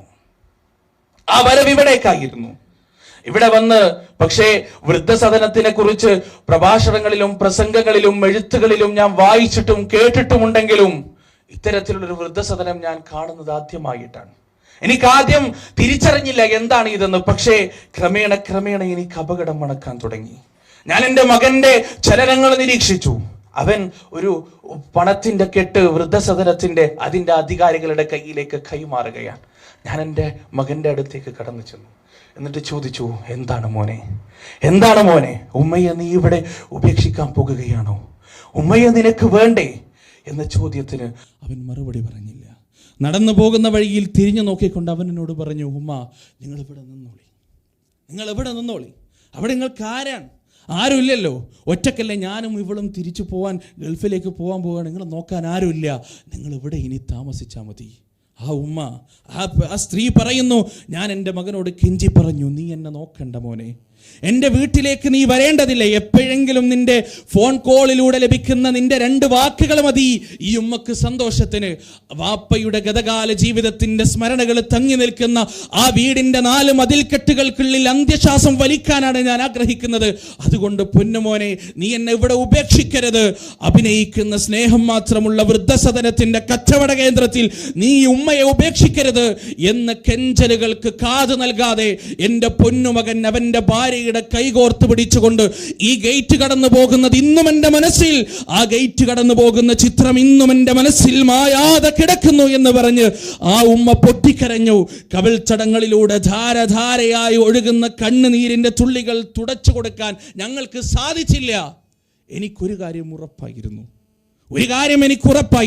ഇല്ല, ലോകത്ത് എത്ര വലിയ കവി വന്നാലും, ലോകത്ത് എത്ര വലിയ പ്രാസംഗികൻ വന്നാലും, ലോകത്ത് എത്ര വലിയ തത്വശാസ്ത്രജ്ഞൻ വന്നാലും, ലോകത്ത് എത്ര വലിയ ബുദ്ധിജീവി വന്നാലും, ആ ഉമ്മയുടെ കണ്ണിൽ നിന്നൊഴുകുന്ന കണ്ണുനീരിന്റെ കാരണക്കാരനായ മകന്റെ ചെയ്തികൾ കൊണ്ട് ഹൃദയത്തിലുണ്ടായ മുറിവുകൾ മായ്ക്കാൻ സാധ്യമല്ല.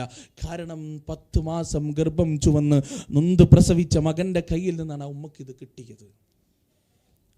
അയാളൊരു പ്രവാസിയാണ്.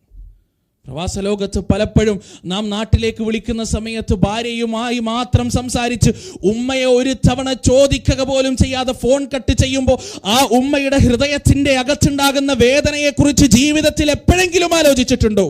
നിന്റെ ഭാര്യയുടെ മാറിടത്തിലേക്ക് പ്രേമബദ്ധനായി ചായുന്നതിൻ്റെ മുന്നേ, നിന്റെ ഭാര്യയുടെ കൈകൾ കോർത്തു പിടിക്കുന്നതിൻ്റെ മുന്നേ, ആ ഉമ്മയുടെ മാറിടത്തിലും മടിത്തട്ടിലും കടന്ന് ശൈശവവും ബാല്യവും കടന്നുപോയി കൗമാരത്തിൽ നിന്റെ സകല വ്യതകളും നെഞ്ചിലേറ്റിയ ആ പൊന്നു മാതാവിനെ കല്യാണം കഴിഞ്ഞെന്ന ഒരൊറ്റ കാരണം കൊണ്ട് തള്ളിക്കളയാൻ എന്ത് ന്യായമാണുള്ളത് സഹോദരങ്ങളെ? ഞാൻ പറയുന്നത് ശരിയാണ്. ആരൊക്കെ നിഷേധിച്ചാലും അവഗണന അനുഭവിക്കുന്ന മാതാപിതാക്കൾ ആയിരക്കണക്കിനുണ്ട് കേരളത്തിന്റെ മണ്ണിൽ, ആയിരക്കണക്കിന്. അടുത്തിടെ ഫേസ്ബുക്കിൽ കണ്ട ഒരു വീഡിയോയിൽ ഒരു സ്ത്രീ വാചാലയായി വാദിക്കുകയാണ്, ഉമ്മയെ ഞാൻ എന്തുകൊണ്ട് സംരക്ഷിക്കുന്നില്ല എന്ന ന്യായം. നിങ്ങളൊന്ന് ആലോചിച്ചു നോക്ക്. അതുപോലെ തന്നെ പ്രവാചകൻ സല്ലല്ലാഹു അലൈഹി വസല്ലമ കുടുംബ ബന്ധത്തിൽ 2ാമത്തെ സ്ഥാനം നൽകാൻ കൽപ്പിക്കപ്പെട്ട ആളാണ് പിതാവ്. എത്ര ആള് പിതാവിനോട് ബാധ്യത പുലർത്തുന്നുണ്ട്? പ്രവാസ ലോകമൊന്നും തുടങ്ങേണ്ട ആവശ്യമില്ല. പഠിച്ച് അത്യാവശ്യം ഒരു സ്റ്റാറ്റസിൽ എത്തിക്കഴിഞ്ഞാൽ നമുക്ക് പിതാവിനോടുള്ള സമീപനം എന്താണ്? എങ്ങനെയാണ് നാം പിതാവിനോട് പെരുമാറുന്നത്? എങ്ങനെയാണ് നാം പിതാവിനോട് സംസാരിക്കുന്നത്? പല പിതാക്കൾക്കും മക്കളിൽ നിന്നുണ്ടായ അനുഭവം എന്താണെന്നറിയോ? പല പിതാക്കൾക്കും മക്കളിൽ നിന്നുണ്ടായ അനുഭവം എന്താണെന്നറിയോ? കൂട്ടുകാരെ വീട്ടിലേക്ക് കൂട്ടിക്കൊണ്ടുവന്നു കഴിഞ്ഞാൽ വാപ്പയെ പുച്ഛിക്കുക. സജീവ പ്രവർത്തകനായ വൃദ്ധനായ ഒരു മനുഷ്യൻ എന്നോട് പറഞ്ഞത് ഞാൻ ഓർക്കുന്നു. എൻ്റെ മകൻ കുറച്ച് കൂട്ടുകാരെയും കൂട്ടി എൻ്റെ വീട്ടിലേക്ക് വന്നു. അവൻ സെൻട്രൽ ഹാളിൽ നിന്ന് ഭക്ഷണം കഴിച്ചു. ഞാൻ അവരോട് വിശേഷം ചോദിച്ചു. പുറത്തിറങ്ങി. ഒരു കർട്ടനായിരുന്നു ഞങ്ങളുടെ സെൻട്രൽ ഹാളിനെയും വരാന്തയെയും വേർതിരിച്ചിരുന്നത്. ആ കർട്ടൻ്റെ ഇപ്പുറത്തേക്ക് ഞാൻ കടന്ന സമയത്ത് അവൻ്റെ നേരിയ ശബ്ദം, എൻ്റെ കാതുകളെ മറച്ചു വെക്കാൻ ശ്രമിച്ചുകൊണ്ടുള്ള അവൻ്റെ നേരിയ ശബ്ദം എൻ്റെ കാതിൽ പതിഞ്ഞു. അല്ലാഹ് പതിപ്പിച്ചു. അവൻ്റെ കൂട്ടുകാർ അവനോട് ചോദിച്ചു, അതാരാണ്? അവൻ പറഞ്ഞു, അത് അയൽവാസിയാണ്, ഞങ്ങളെ സഹായിക്കാൻ വരുന്ന ആളാണ്. ഇത്തരത്തിലുള്ള മനോഭാവം സഹോദരങ്ങളെ, നമ്മുടെ സ്റ്റാൻഡേർഡിനും നമ്മുടെ അന്തസ്സിനും നമ്മുടെ അഭിമാനത്തിനുമൊത്ത് ഒരുപക്ഷെ മാതാവും പിതാവും ഉയർന്നിട്ടില്ലായിരിക്കാം. പക്ഷേ അല്ലാഹ് പരിശുദ്ധ ഖുർആനിലൂടെ പറയുന്നൊരു കാര്യമുണ്ട്, വഖ്ഫിദ് ലഹുമാ ജനാഹ ദുല്ലി മിനർ റഹ്മ വഖുർ റബ്ബി റഹംഹുമാ കമാ റബ്ബയാനി സഗീറാ. താഴ്മയുടെ ചിറകുകൾ അവർക്ക് വേണ്ടി നീ വിരിച്ചു കൊടുക്കണേ. സന്തോഷത്തിന്റെ ചിറകുകൾ അവർക്ക് വേണ്ടി നീ വിരിച്ചു കൊടുക്കണേ. വാർദ്ധക്യത്തിന്റെ ബാലിശതയും പേറിക്കൊണ്ട് ജീവിക്കാൻ ബുദ്ധിമുട്ടുന്ന നിന്റെ ഉമ്മയെയും വാപ്പയെയും നീ പരിചരിക്കേണ്ടത് താഴ്മയുടെ വാക്കുകൾ കൊണ്ടാണ്. സാന്ത്വനത്തിന്റെയും സ്നേഹത്തിന്റെയും കാരുണ്യത്തിന്റെയും അലിവിന്റെയും ഹൃദയാർദ്രതയുടെയും അനുകമ്പയുടെയും വാക്കുകൾ കൊണ്ടാണ്. ഇത് പരിശുദ്ധ ഖുർആനിന്റെ കൽപ്പനയാണ്. കുടുംബ ബന്ധത്തിൽ നാം ഏറ്റവും കൂടുതൽ പ്രാമുഖ്യം കൽപ്പിക്കേണ്ടത്, പ്രത്യേകിച്ച് പ്രവാസികൾ അവഗണിക്കുന്ന ഏറ്റവും കൂടുതൽ പ്രാമുഖ്യം നൽകേണ്ടത് മാതാവിനും പിതാവിനുമാണ്. അടുത്തതായി കുടുംബ ബന്ധത്തിൽ ഏറ്റവും പവിത്രമായത് ഭാര്യയും ഭർത്താവും തമ്മിലുള്ള ബന്ധമാണ്. ഭാര്യയും ഭർത്താവും തമ്മിലുള്ള ബന്ധം എന്താണ്? അതിനെക്കുറിച്ച് ഖുർആൻ വിശേഷിപ്പിച്ചത് ലിയസ്കുനു ഇലൈഹ, അവളിലേക്ക് സമാധാനമടയാൻ, ശാന്തി അടയാൻ. അത് കേൾക്കുമ്പോൾ ചിരി വരും അല്ലേ? അത് കേൾക്കുമ്പോൾ ചിരി വരും. ഈ അടുത്ത് ഓഫീസിനെ കുറിച്ചുള്ള ഒരു നിർവചനം വായിച്ചാൽ എന്താ അറിയോ? വീട്ടിൽ നിന്നുള്ള വളരെ സ്ട്രെനിയസ് വർക്ക് കഴിഞ്ഞ് അവസാനം അല്പം മാനസികമായ വിശ്രമം ലഭിക്കുന്ന ഒരു കേന്ദ്രമാണ് ഓഫീസ് എന്നാണ്. ശരിയാണ്. പക്ഷെ ഖുർആൻ പറഞ്ഞത് എന്താ? ലിയസ്കുനു ഇലൈഹ. ഇവിടെ കുടുംബ ബന്ധത്തിൽ സ്വാഭാവികമായി ഉണ്ടാകുന്ന ചില കാര്യങ്ങൾ ഞാൻ നിങ്ങൾക്ക് വേണ്ടി പറഞ്ഞുതരാം. നിങ്ങൾ ശ്രദ്ധിച്ച് കേൾക്കണം. നിങ്ങളുടെ ജീവിതത്തിൽ എല്ലാ സന്ദർഭങ്ങളിലും എന്ത് ചെയ്യണം?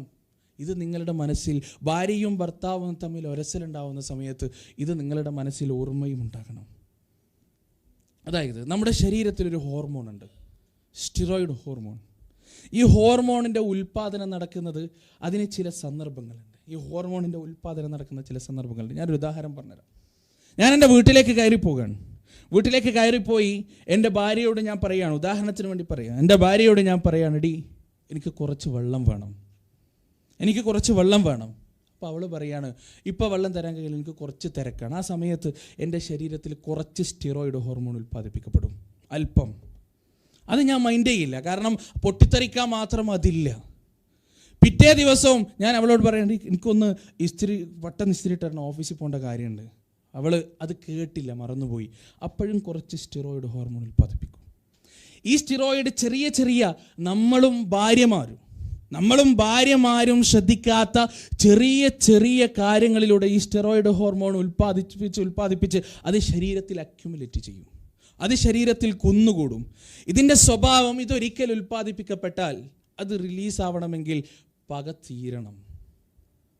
തീരണം. അതുകൊണ്ടാണ് നമ്മെ ഒരുപാട് ഉപദ്രവിച്ച ആളുകളെ തല്ലുന്ന സമയത്ത് കിട്ടുന്നൊരു പ്രത്യേക സുഖമുണ്ടല്ലോ, അത് ഈ ഹോർമോണിൻ്റെ റിലീസാണ്.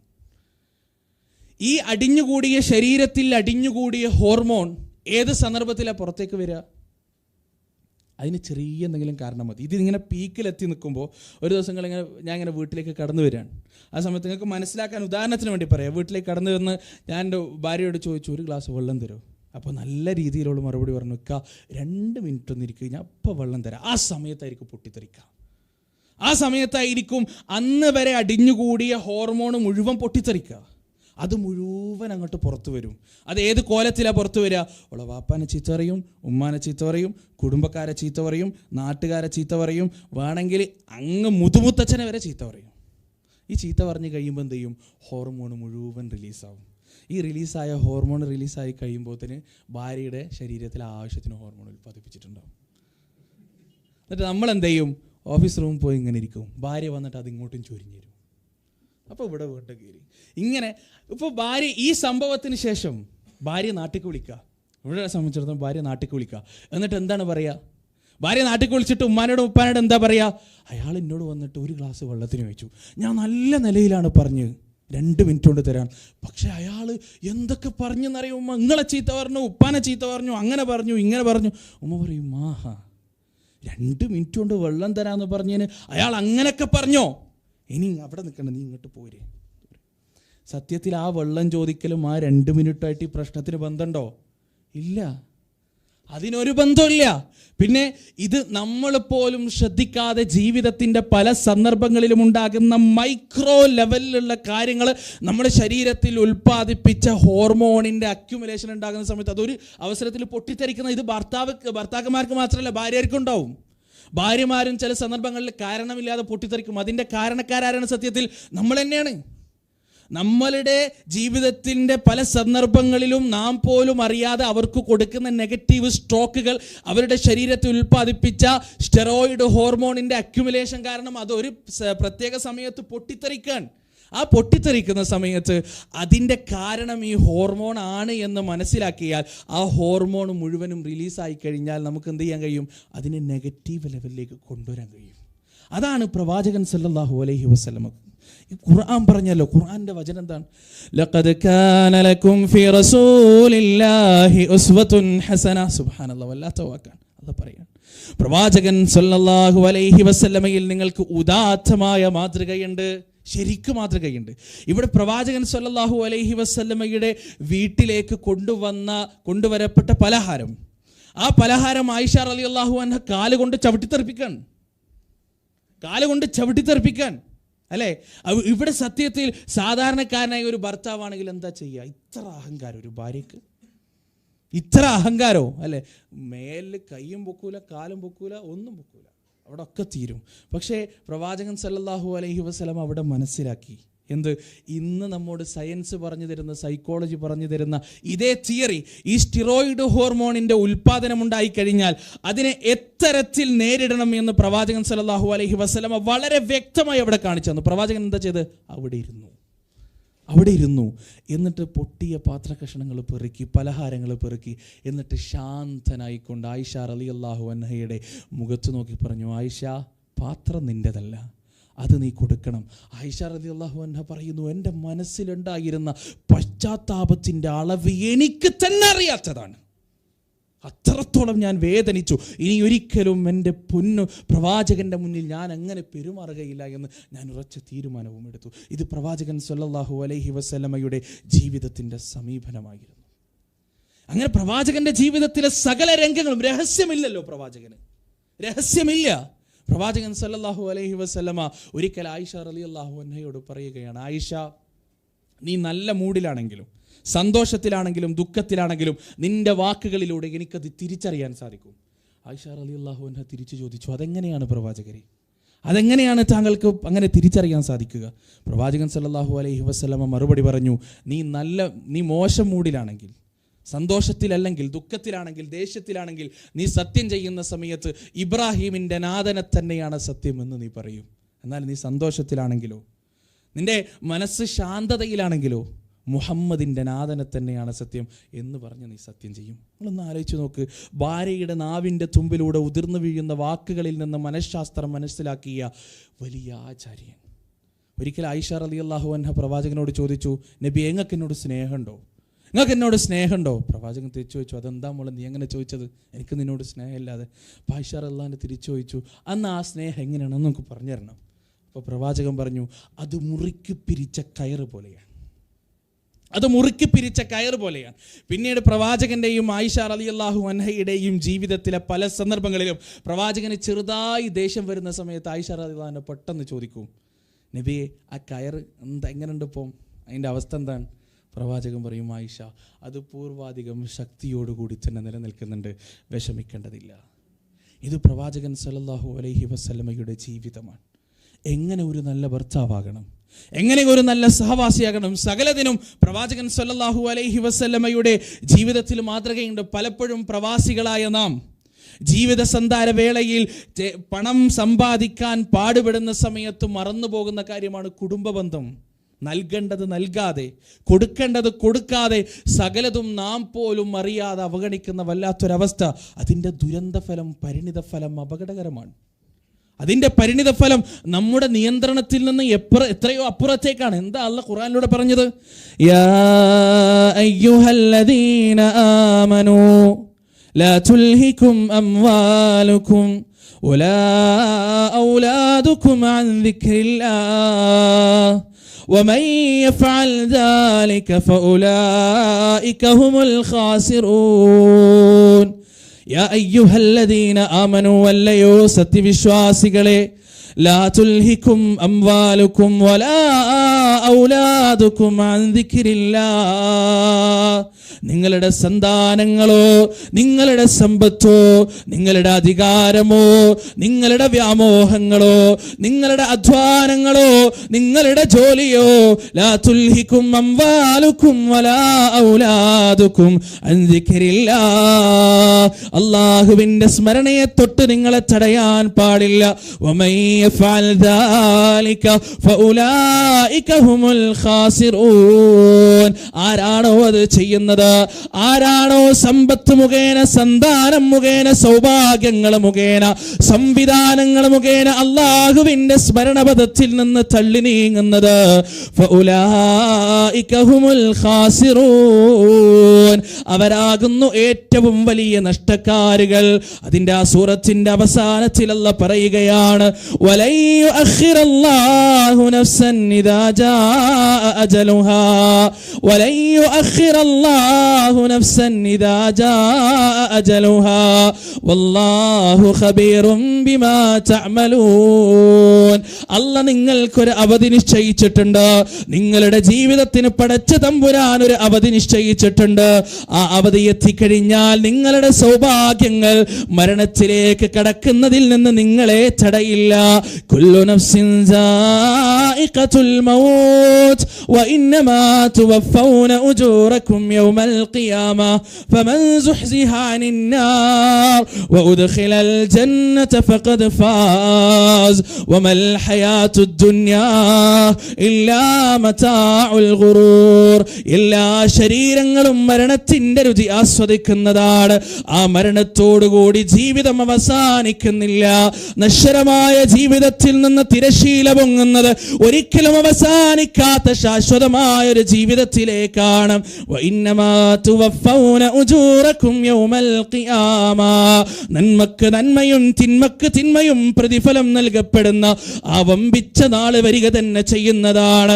ഫമൻ സുഹ്സിഹ അനിൻ നാർ വഉദ്ഖിലൽ ജന്നത ഫഖദ് ഫാസ്. ആ ദിവസത്തിൽ പടച്ച തമ്പുരാന്റെ കയ്യിൽ നിന്ന്, പടച്ച തമ്പുരാന്റെ അടുത്ത് നിന്ന് ആരാണോ ഗ്രന്ഥം വലത് കൈകൊണ്ട് സ്വീകരിക്കുന്നത്, ആരാണോ നരകത്തിൽ നിന്ന് മോചനം നൽകപ്പെടുന്നത്, ആരാണോ സുഗാഡംബരത്തിന്റെ പറുദീസയായ സ്വർഗത്തിലേക്ക് കാലെടുത്ത് വെക്കുന്നത്, ഫഖദ് ഫാസ്, അവനാകുന്നു വിജയി, അവനാകുന്നു വിജയി. വമൽ ഹയാത്തുദ് ദുനിയാ ഇല്ലാ മതാഉൽ ഗുറൂർ. ഒരിക്കലും ഒരിക്കലും നശിക്കുകയില്ല എന്ന് നിങ്ങൾ വിചാരിച്ചു വെച്ചിരിക്കുന്ന ഈ ദുനിയാവിന്റെ സുഖസൗകര്യങ്ങളും വർണ്ണാഭമായ കാഴ്ചകളും കേവലം ചതിയുടെ, വഞ്ചനയുടെ വിഭവം മാത്രമാണ്. യാ ബനീ ആദമ ലാ യഫ്തിനന്നകുമുശ് ശൈത്താൻ കമാ അഖ്റജ അബവൈകും മിനൽ ജന്ന. ആദമിന്റെ മക്കളെ, ആദമിന്റെ മക്കളെ, നിങ്ങളുടെ പൂർവ്വ പിതാവിനെയും മാതാവിനെയും എപ്രകാരമാണോ നിങ്ങളുടെ ആജന്മ ശത്രുവായ പിശാച് സ്വർഗത്തിൽ നിന്ന് പുറത്തേക്ക് കടത്തിയത്, എപ്രകാരമാണോ സ്വർഗത്തിൽ നിന്ന് പുറത്തേക്ക് കൊണ്ടുവരാൻ കുതന്ത്രം ഉപയോഗിച്ചത്, ലാ യഫ്തിനന്നകുമുശ് ശൈത്താൻ, ആ പിശാച് അപ്രകാരം തന്നെയുള്ള കുതന്ത്രം നിങ്ങളിലേക്ക് പയറ്റാതിരിക്കട്ടെ. ആ കുതന്ത്രത്തെ കുറിച്ച് നിങ്ങൾ ബോധവാനാകുക. ഇത് അല്ലാഹുവിന്റെ വാക്കാണ്. പ്രിയപ്പെട്ട സഹോദരങ്ങളെ, സ്വന്തം ജീവിതം ഹോമിച്ചുകൊണ്ട് ഒരുപാട് കാലം അറബിയുടെ ആട്ടും തുപ്പലുമേറ്റ് രണ്ടാം കിട പൗരനായിക്കൊണ്ട് ഈ പ്രവാസ ലോകത്ത് ജീവിക്കുന്ന ഞാനും നിങ്ങളും കൗമാരവും യൗവനവും ജീവിതത്തിന്റെ ആസ്വാദനത്തിന്റെ രംഗങ്ങളും സ്വന്തക്കാർക്ക് വേണ്ടി പരിത്യജിച്ചുകൊണ്ട് അവസാനം വാർദ്ധക്യത്തിന്റെ ബാലിശത പേറിക്കൊണ്ട് നാട്ടിലേക്ക് കടന്നു പോകുന്ന പ്രവാസിയെ ബഹുമാനിക്കാൻ ആളുകളില്ല, പ്രവാസിയെ മാനിക്കാൻ ആളുകളില്ല. അവന്റെ പോക്കറ്റ് വീർപ്പിച്ചിരുന്ന ദിർഹമിന്റെയും ദിനാറിന്റെയും റിയാലിന്റെയും സാന്നിധ്യമില്ലാതെയാകുമ്പോ ഒരു ചവറിന്റെ വില പോലും ഇല്ലാതെ അവഗണിക്കപ്പെടുന്ന പ്രവാസി, ആ പ്രവാസി ജീവിതത്തിന് പ്രാമുഖ്യം നൽകിയാൽ, ആ പ്രവാസി എങ്ങാനും നാളെ പരലോകത്ത് മറന്നുകൊണ്ട് ഈ ജീവിതത്തിന് പ്രാമുഖ്യം നൽകിക്കൊണ്ട് ജീവിച്ചാൽ അവനെക്കാളും വലിയ നഷ്ടം മറ്റാരാണുള്ളത്? അവനെക്കാളും വലിയ നഷ്ടകാരി മറ്റാരാണുള്ളത്? അതുകൊണ്ട് എൻ്റെ പ്രിയപ്പെട്ട സുഹൃത്തുക്കളെ മനസ്സിലാക്കുക, ഈ ലോകത്തെ ജീവിതം ഒരു പരിധിവരെ പരിത്യജിച്ചവരാണ് നമ്മൾ. ഈ ലോകത്തെ ജീവിതത്തിന്റെ സുഖസൗകര്യങ്ങൾ ഒരു പരിധിവരെ വേണ്ടെന്ന് വെച്ചവരാണ് നമ്മൾ. ഈ ലോകത്തിന്റെ സൗഭാഗ്യങ്ങൾ ഒരു പരിധിവരെ വേണ്ടെന്ന് വെച്ചവരാണ് നമ്മൾ. ഈ ലോകത്തിന്റെ സൗഭാഗ്യങ്ങൾ സ്നേഹിക്കുന്ന പലർക്കും വേണ്ടി ത്യജിക്കാൻ തയ്യാറായവരാണ് നമ്മൾ. അതുകൊണ്ട് തന്നെ ഈ ലോകത്തിന് പ്രാമുഖ്യം നൽകാതെ അല്ലാഹു സുബ്ഹാനഹു വ തആല ഒരുക്കി വെച്ചിട്ടുള്ള സ്വർഗത്തിന് വേണ്ടി പണിയെടുക്കുക, ആ നരകത്തിൽ നിന്നുള്ള മോചനത്തിന് വേണ്ടി പണിയെടുക്കുക. അതാണ് സാലിക്കൽ ഫൗസുൽ കബീർ. അതാകുന്നു മഹത്തായ വിജയം, അതാകുന്നു ഏറ്റവും ഉന്നതമായ വിജയം. നിന്റെ റിയാലിന്റെ വലുപ്പം കണ്ടുകൊണ്ട് ഏതെങ്കിലും ഒരുത്തൻ നിന്റെ മഹനീയതയെ പൊക്കി പറയുന്നതല്ല, ആയിരക്കണക്കിന് എസ്റ്റേറ്റുകളും ബംഗ്ലാവുകളും ഉണ്ടാകുന്നതല്ല, രമ്യഹർമ്മങ്ങളിൽ രാപ്പാർക്കുന്നതല്ല, മാതകച്ചിടമ്പുകൾ കൊത്തുമാർദ്ദവമേറിയ പട്ടുമെച്ചയിൽ കിടന്നുകൊണ്ട് ഈ ജീവിതത്തിന്റെ മധുരം നുണയുന്നതല്ല. മറിച്ച് അല്ലാഹുവിന്റെ സവിധത്തിലേക്ക് മടങ്ങിപ്പോകുന്ന സമയത്ത് റബ്ബ് സുബ്ഹാനഹു വ തആലയുടെ സന്നിധിയിൽ നിന്ന് രണ്ട് തരത്തിലുള്ള മലക്കുകൾ കടന്നു വരും. ഒന്നാമത്തെ മലക്കിന്റെ വായിൽ നിന്ന് വരുന്ന വാക്കുകൾ എന്താണ്? വലൗ തറാ ഇദിൽ ളാലിമൂന ഫീ ഗമറാത്തിൽ മൗത്ത് വൽ മലായികതു ബാസിതു ഐദീഹിം അഖ്രിജൂ അൻഫുസകും അൽയൗമ തുജ്സൗന അദാബൽ ഹൂൻ ബിമാ കുൻതും തഖൂലൂന അലല്ലാഹി ഗൈറൽ ഹഖ് വബിമാ കുൻതും തസ്തക്ബിറൂൻ. കറുത്തിരുണ്ട ഭീകരരൂപികളായ മാലാഖമാർ ആ മനുഷ്യന്റെ സവിധത്തിലേക്ക് കടന്നു വന്നുകൊണ്ട് ആക്രോശിക്കുകയാണ്. സ്നേഹത്തോടു കൂടിയുള്ള വാക്കല്ല, സാന്ത്വനത്തോടു കൂടിയുള്ള വാക്കല്ല, ആക്രോശ സ്വരത്തിൽ പറയുകയാണ് ഖ്രിജൂ അൻഫുസകും. എവിടെ നിങ്ങളുടെ ആത്മാവ്? ജീവിതത്തിന്റെ സമസ്ത മേഖലകളും വൃത്തികേടുകൾ കൊണ്ടും ധാർഷ്ട്യം കൊണ്ടും നികൃഷ്ടതകൾ കൊണ്ടും പങ്കിലമാക്കപ്പെട്ട നിങ്ങളുടെ ആത്മാക്കൾ എവിടെയാണ്? അതിനെ പുറത്തേക്ക് കൊണ്ടുവരിക. അൽയൗമ തുജ്സൗന അദാബൽ ഹൂൻ, അൽയൗമ തുജ്സൗന അദാബൽ ഹൂൻ. ഇന്ന് നിന്റെ സമ്പത്തിന്റെ സപ്പോർട്ട് നിനക്കില്ല, ഇന്ന് നിന്റെ അനുയായിയുടെ കയ്യടി നിനക്കില്ല, ഇന്ന് നിന്റെ അധികാരത്തിന്റെ സോപാനം നിനക്കില്ല. ഇന്ന് നിനക്ക് എന്താണുള്ളത്? അൽയൗമ തുജ്സൗന അദാബൽ ഹൂൻ. നീചവും നിന്യവുമായ ശിക്ഷയാണ് നിനക്കുള്ളത്. പ്രിയപ്പെട്ട സഹോദരങ്ങളെ, ഒരു മനുഷ്യന്റെ ജീവിതത്തിൽ ലഭിക്കാവുന്നതിൽ വെച്ച് ഏറ്റവും വലിയ നിർഭാഗ്യമാണത്. എന്നാൽ ഒരു മനുഷ്യന്റെ ജീവിതത്തിൽ ലഭിക്കാവുന്നതിൽ വെച്ച് ഏറ്റവും വലിയ ഭാഗ്യം എന്താണ്? ചില മനുഷ്യർ മരണത്തോട് മല്ലിടുന്ന സമയത്ത് ആകാശലോകത്ത് നിന്ന് മാലാഖമാർ ഇറങ്ങി വരികയാണ്. എന്നിട്ട് ആ മനുഷ്യന്റെ അടുത്തേക്ക് കടന്നു പോകുകയാണ്. എന്നിട്ട് ആ മാലാഖമാർ പറയുകയാണ്, യാ അയ്യതുഹൻ നഫ്സുൽ മുത്മഇന്ന, യാ അയ്യതുഹൻ നഫ്സുൽ മുത്മഇന്ന ഇർജിഇ ഇലാ റബ്ബിക റാദിയതൻ മർദിയ ഫദ്ഖുലി ഫീ ഇബാദി വദ്ഖുലി ജന്നതി. അല്ലയോ ശാന്തിയടഞ്ഞ ആത്മാവേ, അല്ലയോ സമാധാനമടഞ്ഞ ആത്മാവേ, അല്ലയോ സമാധാന ചിത്തനായ ആത്മാവേ, നിന്റെ നാദങ്കലേക്ക് മടങ്ങുവാനുള്ള സമയമാണ്.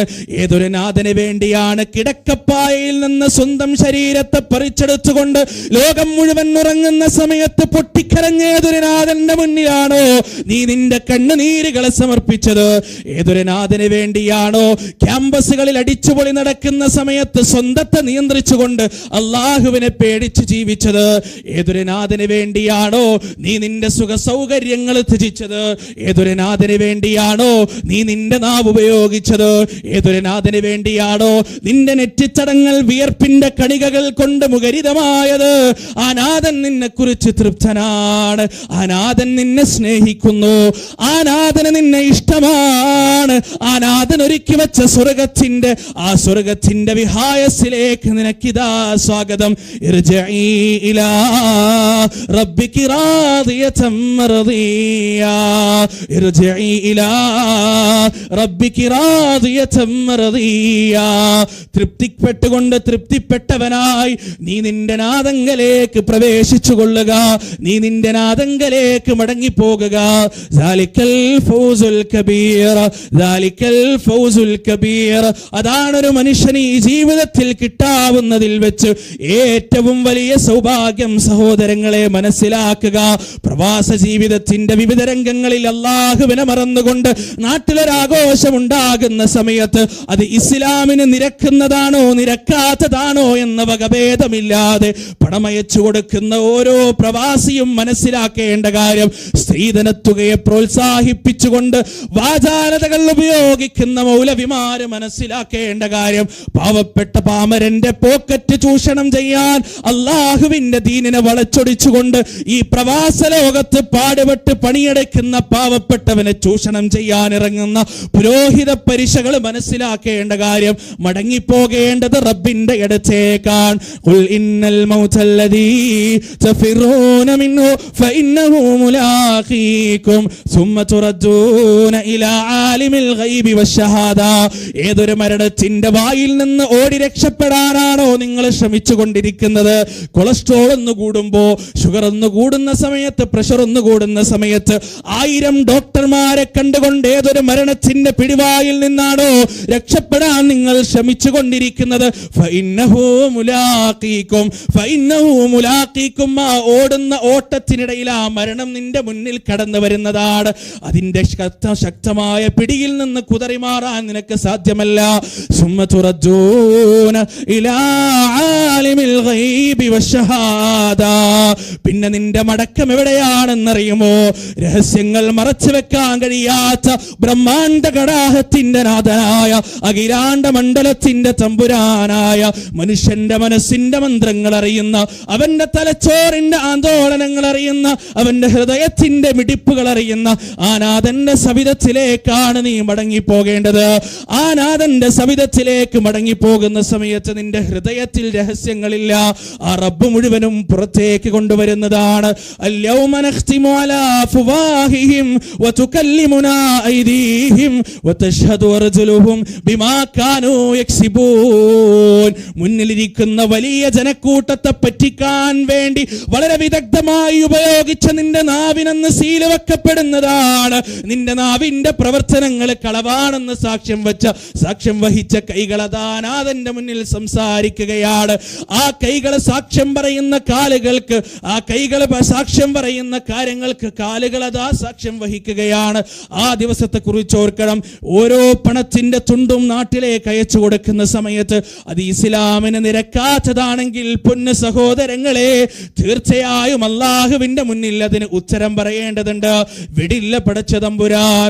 ലതുസ്അലുന്ന യൗമഇദിൻ അനിൻ നഈം. അല്ലാഹ് അനുഗ്രഹം തന്നിട്ടുണ്ടെങ്കിൽ ആ അനുഗ്രഹത്തെ കുറിച്ച് പൂർണ്ണമായി പടച്ച തമ്പുരാൻ ചോദ്യം ചെയ്യുന്നതാണ്. ആ ചോദ്യത്തിന് മറുപടി പറയാതെ ആ മശറയിൽ നിന്ന് രക്ഷപ്പെടുവാൻ നമുക്ക് സാധ്യമല്ല. അതുകൊണ്ട് പ്രവാസികൾ മനസ്സിലാക്കേണ്ട അടിസ്ഥാനപരമായ കാര്യം, നാട്ടിലുള്ള പോച്ചത്തരം വളർത്തുന്നതിൽ മുഖ്യ പങ്ക് വഹിക്കുന്നത് പ്രവാസികളാണ്. കണ്ണൂർ ജില്ലയിലൊക്കെ ചില ആളുകൾ അഭിമാനത്തോടുകൂടി പറയും, എന്താണ്, ഞാൻ ഇന്നലെ എറണാകുളത്ത് ലൂലു പോയിട്ട് ലൂയിസ് ഫിലിപ്പിന്റെ ഷർട്ട് എടുത്തു. എന്തിനാണ്? പോച്ചത്തരാണ്. അല്ലാഹ് ഖുർആനിലൂടെ പറഞ്ഞില്ലേ, അലമു അന്നമൽ ഹയാതു ദുനിയ ലഅബുൻ വലഹ് വസീനത്തുൻ വതഫാഖുറുൻ ബൈനകും വതകാസുറുൻ ഫിൽ അംവാലി വൽ ഔലാദ്. വല്ലാത്തൊരു വാക്കാണ് പഠിച്ചോനെ, വല്ലാത്തൊരു വാക്കാണ്. 21-ാം നൂറ്റാണ്ടിൽ ജീവിക്കുന്ന മനുഷ്യരെ നേരിട്ട് കണ്ട് പഠിച്ചോ പറഞ്ഞ പോലെ കളിവിനോദങ്ങളിൽ ഏർപ്പെട്ട് പരസ്പരം പെരുമതടിക്കുന്ന ആളുകൾ. അപ്പുറത്തെ വീട്ടിലെ കല്യാണത്തിന് കോഴി ബിരിയാണിയും ആട് ബിരിയാണിയും വെച്ചിട്ടുണ്ടെങ്കിൽ എൻ്റെ വീട്ടിലെ കല്യാണത്തിന് ആന ബിരിയാണിയും സിംഹ ബിരിയാണിയും വേണമെന്ന് വാശി പിടിക്കുന്ന പിതാക്കൾ. കല്യാണത്തിന്റെ രംഗത്ത് എൻ്റെ കൂട്ടത്തിൽ ഒരുപാട് ചെറുപ്പക്കാരുണ്ട്. എൻ്റെ കൂട്ടുകാരൻ മുസ്ലിമുണ്ട്, എൻ്റെ കല്യാണം കഴിഞ്ഞിട്ടില്ല. ഇവരോടൊക്കെ എനിക്ക് പറയാനുള്ളൊരു കാര്യം, ചിലപ്പോൾ നിങ്ങൾക്കൊക്കെ നല്ല മാർക്കറ്റ് ഉണ്ടാവും നാട്ടിൽ. ആ മാർക്കറ്റ് വിപരീത ദിശയിൽ നിങ്ങൾ ഉപയോഗിക്കരുത്. പലപ്പോഴും പ്രവാസിയായ നല്ല ജോലിയുള്ള, ഇപ്പൊ കുറച്ചൊക്കെ കുറവുണ്ട്, എന്നാലും കുറച്ച് നാളുകൾക്ക് മുമ്പ് പ്രവാസിയായ നല്ല സ്റ്റാറ്റസ് ഉള്ള മകനെ മുന്നിൽ വെച്ച് കാലിച്ചന്തയിൽ വിലപേശുന്നത് പോലെ വിലപേശുന്ന കുറേ പിതാക്കൾ ഉണ്ടായിരുന്നു. സ്ത്രീധനത്തിന്റെ പേരിൽ ചുങ്കത്തറ നജാത്തുലനാമിൽ ഉണ്ടാകുന്ന സമയം ഒരു അസ്ര നമസ്കാരം കഴിഞ്ഞ് സുബ്ഹാനല്ലാഹ് ചൊല്ലി ഇരിക്കുന്ന സമയം ആ പള്ളിയുടെ മൂലയിൽ നിന്നൊരു ശബ്ദം കേട്ടു. ഞരങ്ങിയുള്ളൊരു ശബ്ദം. ആ ഭാഗത്തേക്ക് നോക്കിയതാണ്. വേച്ച് ഒരു മനുഷ്യൻ എഴുന്നേൽക്കാൻ ശ്രമിക്കുന്നത്. അയാൾക്ക് എഴുന്നേൽക്കാൻ പറ്റണില്ല, എഴുന്നേൽക്കാൻ അയാൾക്ക് പറ്റുന്നില്ല. അങ്ങനെ അയാൾ വീണ്ടും എഴുന്നേറ്റു. അവസാനം കുറച്ച് കുട്ടികൾ പോയി അയാളെ താങ്ങിയെടുത്ത് എഴുന്നേൽപ്പിച്ചു. എന്നിട്ട് അയാളോട് ചോദിച്ചു, എന്താണ് കാക്ക നിങ്ങളുടെ പ്രശ്നം പറയും. അയാള് ഗദ്ഗതകണ്ഠനായിക്കൊണ്ട് കരഞ്ഞിട്ട് അയാൾക്ക് ശബ്ദം പുറത്തേക്ക് വരുന്നില്ല. അയാൾ പറഞ്ഞു, എനിക്ക് 4 പെൺമക്കളാണ്. മൂത്തൊക്കെ കല്യാണാലോചന വന്നിട്ടുണ്ട്. ചോദിക്കുന്നത് വലിയ തുകയാണ്. അത് കൊടുത്തിട്ടില്ലെങ്കിൽ എൻ്റെ മക്കൾ വഴിയാധാരമാകും. എൻ്റെ ആരോഗ്യം ക്ഷയിച്ചു. അവരെ പോറ്റാൻ ഇനി എനിക്ക് വയ്യ. അതുകൊണ്ട് എന്ത് യാചിച്ചിട്ടാണെങ്കിലും ആ സ്ത്രീധനം കൊടുത്ത് ഒരാളുടെ കയ്യിൽ എൻ്റെ മകളെ ഏൽപ്പിക്കാതെ എനിക്ക് വേറെ നിവൃത്തിയില്ല എന്ന് പറഞ്ഞ് വേച്ച് ആ മനുഷ്യൻ ഹൗദിന്റെ അടുത്തേക്ക് നടന്നുപോയി. ആളുകളുടെ ദാക്ഷിണ്യത്തിൽ നിന്ന് വീഴുന്ന നാണയത്തൊട്ടുകളിലേക്ക് കണ്ണുന്നിട്ട് ആ മനുഷ്യൻ ഒരു മണിക്കൂറോളം ഏകദേശം അവിടെ നിന്നു. ആ മനുഷ്യനെ കണ്ടപ്പോ എന്റെ മനസ്സിൽ ഓർമ്മ വന്ന ഒരു നീച ജന്മമുണ്ട്. നട്ടലിന് പകരം പടച്ചതമ്പുരാൻ വാഴത്തണ്ട് നൽകിയ പുരുഷൻ എന്ന് പറയാൻ അവകാശമില്ലാത്തൊരു ജന്മം. ഈ പാവം വീടാന്തരവും നാടാന്തരവും ഗ്രാമാന്തരവും കയറി ഇറങ്ങിക്കൊണ്ട് യാചിച്ച തുകയിൽ നിന്ന് ലഭിക്കുന്ന പണം, ആ പണം ലക്ഷങ്ങളായി സ്വരൂപിക്കപ്പെടുമ്പോ ആ പണം വാങ്ങി കൂട്ടുകാർക്കും നാട്ടുകാർക്കും ഭക്ഷണം വിളമ്പുന്നവൻ എന്ത് വൃത്തികേടാണ്. പുരുഷവർഗത്തിന് തന്നെ അപമാനമാണ്. അതുകൊണ്ട് സഹോദരങ്ങളെ, നമ്മുടെ നാട്ടിൽ സ്ത്രീധനത്തിന് മാർക്കറ്റ് കൂടാൻ ഒരു പരിധിവരെ പ്രവാസികൾ കാരണക്കാരാണ്. ശക്തമായി പറയുക ഇല്ല, ഞങ്ങൾ എതിരാണ്. എന്തിനാണ് അങ്ങനെ കല്യാണം കഴിക്കാൻ വകയിലെ കല്യാണം കഴിക്കണം? നോമ്പെടുത്തിട്ട് ഒരു പുരുഷനായി ജീവിച്ചു. കല്യാണം കഴിച്ചിട്ട് ഒരു ഹിജറയായി ജീവിക്കുന്നതിനും നല്ലത് 360 ദിവസവും നോമ്പെടുത്തിട്ട് ഒരാണായി ജീവിക്കുന്നതാണോ? അല്ലേ? ഒരാണായി ജീവിക്കാനുള്ള കരുത്തുണ്ടാകുന്നതാണ്. അതാണ് അന്തസ്സിന് അഭികാമ്യം. അല്ലാതെ സ്വന്തം മാണത്തവും പൗരുഷവും പണയം വെച്ച് ഏതോ ഒരു പെണ്ണിന്റെ വാപ്പ ആരുടെയൊക്കെയോ മുന്നിൽ കണ്ണീരൊലിപ്പിച്ച് യാചിച്ചുണ്ടാക്കിയ പണം കൊണ്ട് കിട്ടുന്ന സുഖ സൗകര്യം എന്തിനാണ് തീർന്നില്ല. മുസ്ലിം സമുദായം കല്യാണത്തിന്റെ പേരിൽ നടത്തുന്ന കൂത്താട്ടങ്ങൾക്ക് ഇതുകൊണ്ടൊന്നും മറുതിയില്ല. ഒന്നാലോചിച്ചു നോക്ക് നിങ്ങൾ.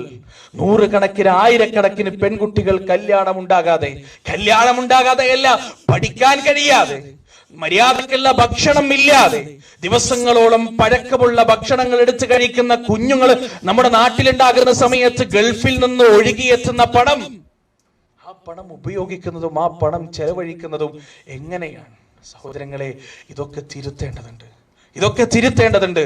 അതിൽ പ്രവാസികൾക്ക് ഒരു നല്ല പങ്കുണ്ട്. നിങ്ങളുടെ കുടുംബത്തിൽ, നിങ്ങളുടെ കൂട്ടുകുടുംബത്തിൽ നിങ്ങളുടെ വാക്കിന് വിലയുണ്ട്. നിങ്ങൾ വേണ്ട എന്ന് പറഞ്ഞാൽ കേൾക്കുന്ന കാതുകളുണ്ട്. ആ ശബ്ദം അള്ളാഹുവിന്റെ സന്തോഷത്തിനും സംതൃപ്തിക്കും വേണ്ടി ഉപയോഗിക്കുക. മനസ്സിലാക്കുക, ഈ ലോകത്ത് നമ്മൾ എങ്ങനെയൊക്കെ നേടിയാലും മാക്സിമം പോയാലും നമുക്ക് ജീവിക്കാൻ പറ്റത്രേ. നാം സമ്പാദിച്ചതിൽ നിന്ന് ഒരു 20% 30% നമുക്ക് അനുഭവിക്കാൻ പറ്റും. അത് കഴിഞ്ഞാൽ ആരാണ് അനുഭവിക്കുക? ആരൊക്കെയോ. കുമാരനാശാന്റെ ഒരു കവിതയില്ലേ, 9ാം ക്ലാസ്സിലായിട്ട് പഠിക്കാനുണ്ട്. വളരെ സുന്ദരാണ് ആ കവിത. ഹാ പുഷ്പമേ അധിക തുംഗപദത്തിലെത്ര ശോഭിച്ചിരുന്നിതൊരു രാജ്ഞി കണക്കേ നീ, ശ്രീഭൂവില സ്ഥിരമ സംശയം ആഭൂതിയെങ്ങു പുനരെങ്ങു നിന്റെ ഈ കിടപ്പിതോർത്താൽ, ലാളിച്ചു പെറ്റ ലതയൻ പടു ശൈശവത്തിൽ പാലിച്ചു പല്ലവ പുടങ്ങളിൽ ഏന്തി നിന്നെ, ആലോലവായു ചെറു തൊട്ടിലുമാട്ടി ചാരാട്ടാലാപമാർന്നു മലരേ ദലമർമരങ്ങൾ. ഒരു പൂവിന്റെ സുന്ദരമായ യൗവനത്തെ കുറിച്ച് കവി വർണ്ണിക്കാണ്. ആ യൗവനം കഴിഞ്ഞ് അത് മരിച്ചു കിടക്കാണ്, ആരും ശ്രദ്ധിക്കാതെ. അത് യൗവനത്തിൽ ഇങ്ങനെ തുടുത്തു നിൽക്കുന്ന സമയത്ത് അതിൽ കൂടെ കടന്നുപോയ സകല ആളുകളും അതിനെ നോക്കി മൂക്കത്ത് വിരൽ വെച്ചിട്ടുണ്ട്. പക്ഷെ ഇന്നത് മരിച്ചു കിടക്കുന്ന സമയത്ത് ആരും അതിനെ മൈൻഡ് ചെയ്യുന്നില്ല. അതിൽ നിന്ന് തേൻ നുകർന്ന വണ്ട് അതിനെ ചുറ്റിലും ഇങ്ങനെ മൂളിക്കൊണ്ട് പറക്കുകയാണ്. ആ വണ്ടിനെ കവി പറയുന്നത് അതിന്റെ കാമുകനായിട്ടാണ്. എന്നിട്ട് അവസാനം കവി ഒരു യാത്രയപ്പ് നടത്തുന്നുണ്ട്. കണ്ണേ മടങ്ങുക. കവിത അവസാനിക്കുന്നത് ആ സ്റ്റാൻസയിലാണ്. മടങ്ങുക, കഴിഞ്ഞു, നിന്റെ ഈ ലോകത്തെ ജീവിതം കഴിഞ്ഞു. ഇത് എനിക്ക് തോന്നുന്നത് പച്ചയായ ഒരു പ്രവാസിയുടെ ജീവിതമാണ്. എനിക്കറിയാം പല ആളുകളെയും ഇവിടെ നിന്ന് എക്സിറ്റ് അടിച്ച് നാട്ടിലേക്ക് തിരിച്ചുപോയി ഒരൊറ്റ കൊല്ലം കൊണ്ട് വീണ്ടും ഇങ്ങോട്ട് കയറി വന്ന ആളുകൾ. എന്താ അതിന്റെ കാരണം? എടോ, എക്സിറ്റ് അടിക്കുന്നത് വരെയുള്ളൂ ചില പുഞ്ചിരികൾ. എക്സിറ്റ് അടിക്കുന്നത് വരെയുള്ളൂ എന്റെ ഭാര്യയുടെ ഇഖ എന്ന സുന്ദരമായ സ്നേഹത്തിൽ ചാലിച്ച വിളി.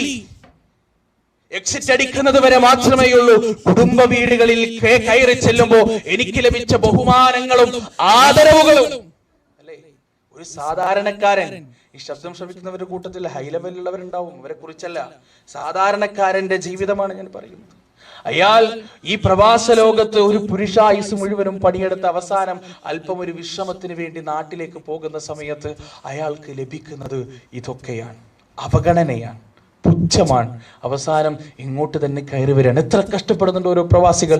സ്വന്തം മകളുടെ കല്യാണത്തിന് ഇവിടെ നിന്ന് ബാത്റൂമിന്റെ അകത്ത് കയറി പൊട്ടിക്കരഞ്ഞ പിതാക്കന്മാരെ നമുക്ക് എത്രയറിയാം. സ്വന്തം മകളുടെ കല്യാണത്തിന് അവിടെ സൽക്കാര മഹാമഹങ്ങൾ നടക്കുകയാണ്. വീടിന്റെ 4 ഭാഗത്തും കുടുംബക്കാരും നാട്ടുകാരും ഒക്കെ കൂടി ഒച്ചപ്പാടും ബഹളവുമാണ്. പക്ഷേ ഈ പാപം 4 മതിൽക്കെട്ടുകൾക്കുള്ളിലുള്ള റൂമിൽ വെച്ച് പൊട്ടിക്കരയുകയാണ്. അയാളൊന്ന് വിളിക്കാൻ പോലും കുടുംബക്കാർ മറക്കുകയാണ്. അയാൾ ആ പ്രവാസ ലോകത്ത് വിയർപ്പൊഴുക്കിയാൽ മാത്രമേ വിവാഹ വീടുകളിൽ മിന്നുന്ന ഡെക്കറേഷൻ ബൾബുകൾ കത്തുകയുള്ളൂ. അയാൾ ഈ പ്രവാസ ലോകത്ത് വിയർപ്പും ചോരയും ഒഴുക്കിയാൽ മാത്രമേ ആളുകളുടെ മുന്നിൽ നിദാനതയോടുകൂടി വിളമ്പപ്പെടുന്ന ബിരിയാണിയുടെ മധു പറഞ്ഞ് ആളുകൾ അഭിനന്ദിക്കുകയുള്ളൂ. മനസ്സിലാക്കുക, ഓരോ വീട്ടിലും കുടുംബക്കാര് സൽക്കാരത്തിന്റെ പേര് അഭിനന്ദനങ്ങൾ കേൾക്കുന്ന സമയം അതിൽ ഒരു പ്രവാസിയായ വാപ്പയുടെ മകളുടേതാണെങ്കിൽ അതിലൊരു പ്രവാസിയുടെ വിയർപ്പുണ്ട്, അതിലൊരു പ്രവാസിയുടെ രക്തമുണ്ട്. പക്ഷേ ഈ ജീവിതത്തിന് ശേഷം, ഈ കഷ്ടപ്പാടിന് ശേഷം നാട്ടിലേക്ക് തിരിച്ചു പോയാൽ സഹോദരങ്ങളെ, ലഭിക്കാവുന്ന പരിഗണന വളരെ തുച്ഛമായിരിക്കും. അതുകൊണ്ട് എനിക്ക് പറയാനുള്ളത്, ഈ പ്രവാസ ലോകത്ത് നമുക്ക് വളരെ വലിയ അവസരമാണ്. ഈ പ്രവാസ ലോകം ദുനിയാവ് സമ്പാദിക്കുന്നതിനേക്കാൾ പ്രവാസ ലോകത്ത് നാം പ്രാമുഖ്യം നൽകേണ്ടത് ആഖിറം സമ്പാദിക്കുന്നതിലാണ്.